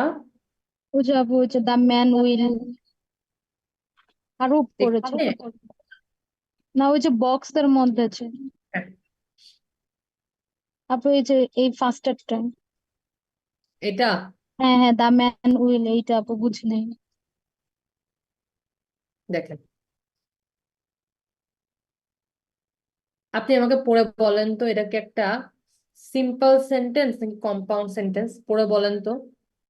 এটা তো আমাদের কনজাংশনটা। বলেন তো এটা একটা সিম্পল সেন্টেন্স নাকি কম্পাউন্ড সেন্টেন্স? আপু সিম্পল। কিভাবে বুঝছেন? হচ্ছে হ্যাড শুধু একটাই ভার্ব। আচ্ছা, এখানে এটা কিভাবে বুঝছি বলি আমরা। এই যে অ্যানটা আছে না, অ্যানটার প্রথম পার্টটাই দেখি। হ্যাঁ, এটা অ্যানটার প্রথম পার্ট। আমরা কিভাবে বুঝবো এটা কম্পাউন্ড সেন্টেন্স নাকি সিম্পল সেন্টেন্স? আমরা আগে অ্যানটাকে দেখবো। অ্যানটার দুই পাশে দুইটা ইন্ডিপেন্ডেন্ট ক্লজ আছে নাকি এটা আমাদের দেখতে হবে। ইন্ডিপেন্ডেন্ট ক্লজ মানে কি? একটা সাবজেক্ট আর একটা ভার্ব বসে যখন একটা সেন্টেন্সে সুন্দর করে অর্থ প্রকাশ করবে। ঠিক আছে, মানে যদি একটা সাবজেক্ট আর একটা ভার্ব সেন্টেন্সে বসে অর্থ প্রকাশ না করতে পারে ওটা কিন্তু ডিপেন্ডেন্ট ক্লজ হয়ে যাবে। আর যদি অর্থ প্রকাশ করতে পারে ইন্ডিপেন্ডেন্ট ক্লজ হবে। তো এই ক্ষেত্রে এই যে অ্যানটা যে বসছে এটা একটা আমাদের কনজাংশন, কোঅর্ডিনেটিং কনজাংশন। তো এটার ফার্স্ট পার্ট আর সেকেন্ড পার্ট যদি দুইটা ইন্ডিপেন্ডেন্ট ক্লজ থাকে তাহলে এটা কম্পাউন্ড সেন্টেন্স হবে। এখন দেখি দুইটা ইন্ডিপেন্ডেন্ট ক্লজ আছে কিনা। ফার্স্টে কি লিখছে? The man with the blue shirt. দেখেন, সাবজেক্ট আছে কিন্তু এখানে কিন্তু কোনো ভার্ব নেই। ভার্ব কি আছে উইথ দ্য ব্লু শার্টের মধ্যে? নেই। আবার দেখেন, the woman with the straw hat, এখানেও কিন্তু আমাদের এই পার্টেও কিন্তু কোনো ভার্ব নেই। কিন্তু পুরোটা যদি দেখি, the woman with the straw hat had lunch together, এখানে কিন্তু আমরা একটা ভার্ব পাই। বেসিক্যালি এই হ্যাড লাঞ্চ ভার্বটা এই দুইটা সাবজেক্টের জন্যই। ঠিক আছে, এই দুইটা সাবজেক্টকে একসাথে জুড়ে দিয়েছে অ্যান্ড খালি ভার্ব একটা। তার মানে আমি যেটা বুঝতে পারছি আমাদের অ্যান্ড এর এই সাইডে একটা ভার্ব আছে, ঠিক আছে, কিন্তু এই সাইডে কিন্তু কোনো ভার্ব নাই। তার মানে কি হয়ে গেল? তার মানে হলো এটা যে এখানে কোনো কি নেই, এখানে হচ্ছে কোনো আপনার ইন্ডিপেন্ডেন্ট ক্লজ দুইটা নেই, খালি একটা আছে। তাই সেই ক্ষেত্রে এটা একটা কি হয়ে গেল? সিম্পল সেন্টেন্স হয়ে গেল। এটা কি বোঝা গেছে ক্লাস? এখন বুঝতে পারছেন? জি আপু। সবাই বুঝতে পারছেন? সবাইকে অনেক টায়ার্ড না? একটু ধৈর্য ধরেন, শেষ আমাদের প্রায়। আপনারা যেটা আপু করবেন, বুঝতে পারছি। জিসিয়াম ভাইয়া বলেন। বুঝতে পারছি। ও, আমি ভাবছি আপনি আমাকে বকা দিচ্ছেন। আচ্ছা, না তো। আচ্ছা, এক্সারসাইজ 8.1টা করে ফেলেন তো। কোনটা সিম্পল কোনটা কম্পাউন্ড, দেখি আপনারা কতটুকু বুঝছেন। 8.1টা করেন, আর যাদের কাছে ক্লাসরুম আছে দেখতে পাচ্ছেন 8.2টাও করে ফেলেন। তাহলে আমাদের লেকচার 8 শেষ হয়ে যাবে। আজকে অনেক পড়লাম আমরা। লেকচার 6ও পড়লাম, 7-এরও একটু পার্ট পড়লাম, আর 8 পুরা পড়লাম। আজকে অনেক পড়েছি।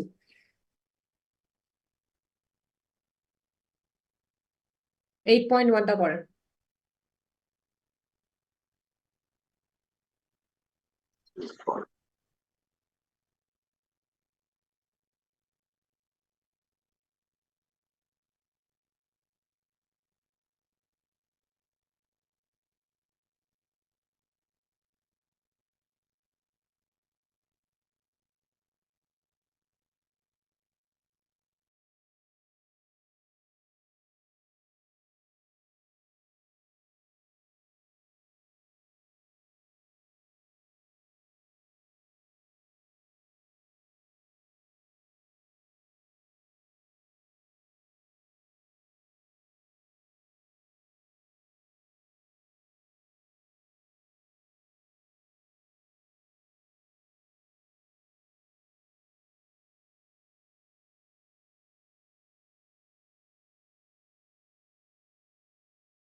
আপু ডান।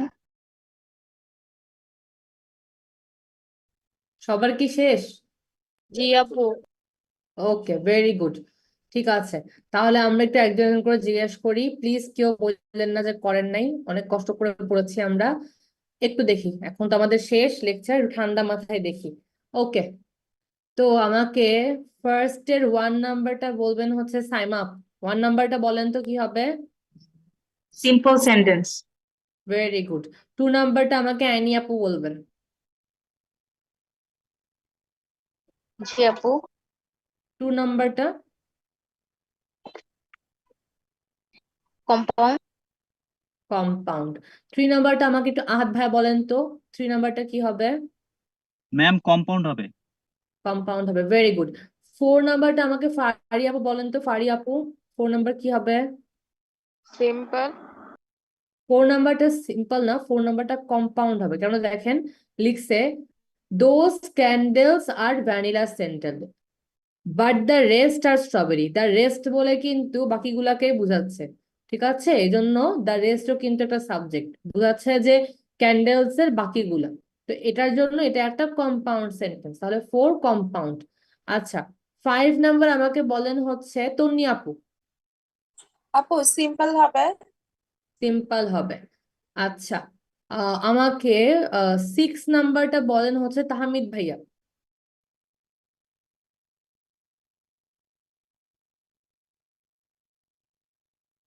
তাহমিদ ভাইয়া ক্লাসে আছেন? আপু কম্পাউন্ড। ওয়ালাইকুম আসসালাম। বলেন তো 6 নাম্বারটা কি? Compound. Compound, very good class. আমাকে 7 নাম্বারটা বলেন হচ্ছে আহমেদ ভাইয়া। 7 নাম্বারটা বলেন তো।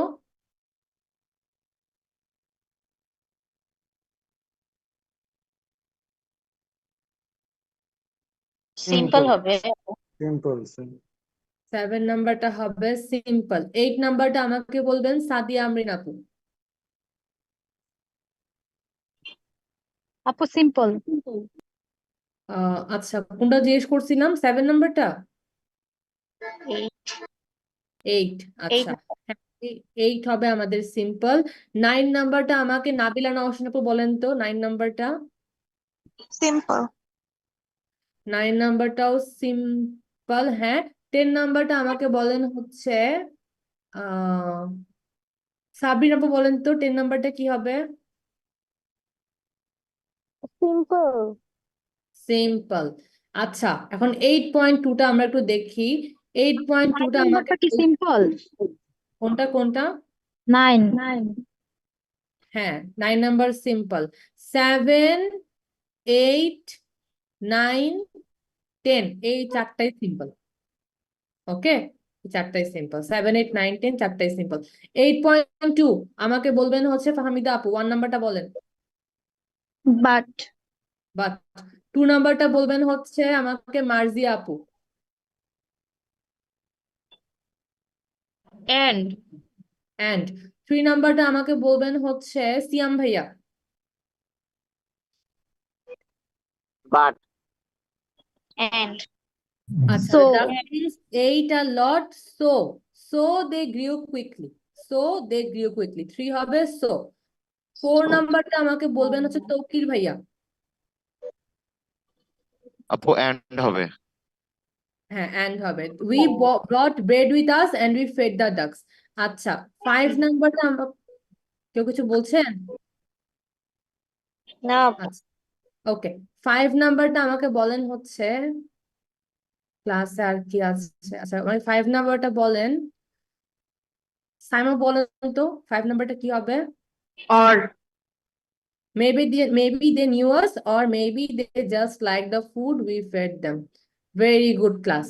Okay, আমি আজকের মতো আপনাদেরকে ছুটি দিয়ে দিচ্ছি। আপনাদের যেটা হোমওয়ার্ক থাকবে আমি বলে দিই। আপনাদের হোমওয়ার্ক থাকবে হচ্ছে লেকচার 6 এর রিডিং পার্ট, লেকচার 8 এর রিডিং পার্ট। এই 2টা হোমওয়ার্ক আপনারা আমাকে নেক্সট ক্লাসে সাবমিট করতেছেন। তাহলে লেকচার 6 এর আর লেকচার 8 এর হোমওয়ার্ক আমি নেক্সট ক্লাসে জিজ্ঞেস করবো, আপনাদেরকে বলতে হবে অ্যান্সার গুলা কি। আর আপনাদের রিটেন হোমওয়ার্ক হচ্ছে এই যে হয়ে গেল। এই যে রাইটিং পার্টটা আমি পেজ নাম্বার বলে দিব হোমওয়ার্কে, এটা আপনারা হোমওয়ার্ক করে রাখবেন, ঠিক আছে ক্লাস? আপু কত লেকচারের কত পেজ? এই যে আমি লিখে দিব, এটা 8.6, 8.7 আর 8.8, এটা আপনাদের হোমওয়ার্ক থাকবে, ঠিক আপু আছে? আর আগে কোনটা বললেন? আগে বলতে আচ্ছা, আগে বলেছিলাম লেকচার 6 আর লেকচার 8 এর রিডিং পার্টটা আপনারা করে রাখবেন, এটা আমি ক্লাসে আপনাদেরকে বুঝিয়ে দিব। আর আজকের হোমওয়ার্ক হচ্ছে আপনাদের লেকচার 8 এর 8.6, 8.7 আর 8.8, এটা করে রাখবেন। রাইটিং পার্টের মানে হ্যাঁ, রাইট। এইটের আগে মানে লাস্ট কি হোমওয়ার্ক ছিল? 4 এর পর কি আর ছিল? এর পরে আজকে তার মানে অনেক চিল লাগে। একটু মাইকটা অফ করেন না ভাইয়া। আর তো নিব না একবারে আপনাদের মাইকটা অফ করতে হবে। ঈদের সময় দিই। পারবো না। কমাই নিন তো। আহাদ ভাইয়া মাইকটা একটু অফ করতে হবে। আচ্ছা ঠিক আছে, এখন শুনেন আপনারা, লেকচার 4 এর হচ্ছে আমরা হোমওয়ার্ক দিয়েছিলাম, ওটা মনে হয় ওটা চেক করা হয়েছে না? লেকচার 4 তো মনে হয় দিয়ে দিয়েছি আমি আপনাদেরকে। আপু আজকে একটা দিছেন কিন্তু টাইমটা দেন নাই যে কখন আর কি ও কতক্ষণের হ্যাঁ, মধ্যে এটা টাইম দেই নেই, টাইম আপনারা এটা করে আমাকে জমা দিন, আমি টাইম দিচ্ছি না আর ঈদের আগে। হ্যাঁ, আপনারা হচ্ছে এটা জমা দিয়ে দিন আমাকে, লেকচার 5 এর হোমওয়ার্কটা করে। লেকচার 6 এর হোমওয়ার্কটা আমি দেইনি, ওটা আমি দিব পরে আপনাদেরকে। কিন্তু এখন যেটা করবেন, লেকচার 6 আর 8 এর রিডিং পার্টটা কমপ্লিট করবেন, এটা আমরা নেক্সট ক্লাসে মানে হচ্ছে বুধবার দিন আপনাদেরকে বলে দিব রিডিং পার্টটার অ্যান্সার। আর আপনাদের যেটা আমাকে ডকুমেন্ট জমা দিতে হবে সেটা হচ্ছে লেকচার 8 এর 8.6, 8.7 আর হচ্ছে 8.8, আমি লিখে দিব হোমওয়ার্কটা, ঠিক আছে? ক্লাস বুঝতে পেরেছেন সবাই? জি আপু। আর এখানে কিছু কমন মিস্টেক পার্ট আছে, এগুলো একটু পড়েন বাসায়, না বুঝলে আমাকে বললেন, ঠিক আছে? জি আপু। ওকে, আপু একটা বইয়ের তাহলে ব্যাপার, ওই বইটার ব্যাপারে কথা বলবেন বলছিলেন।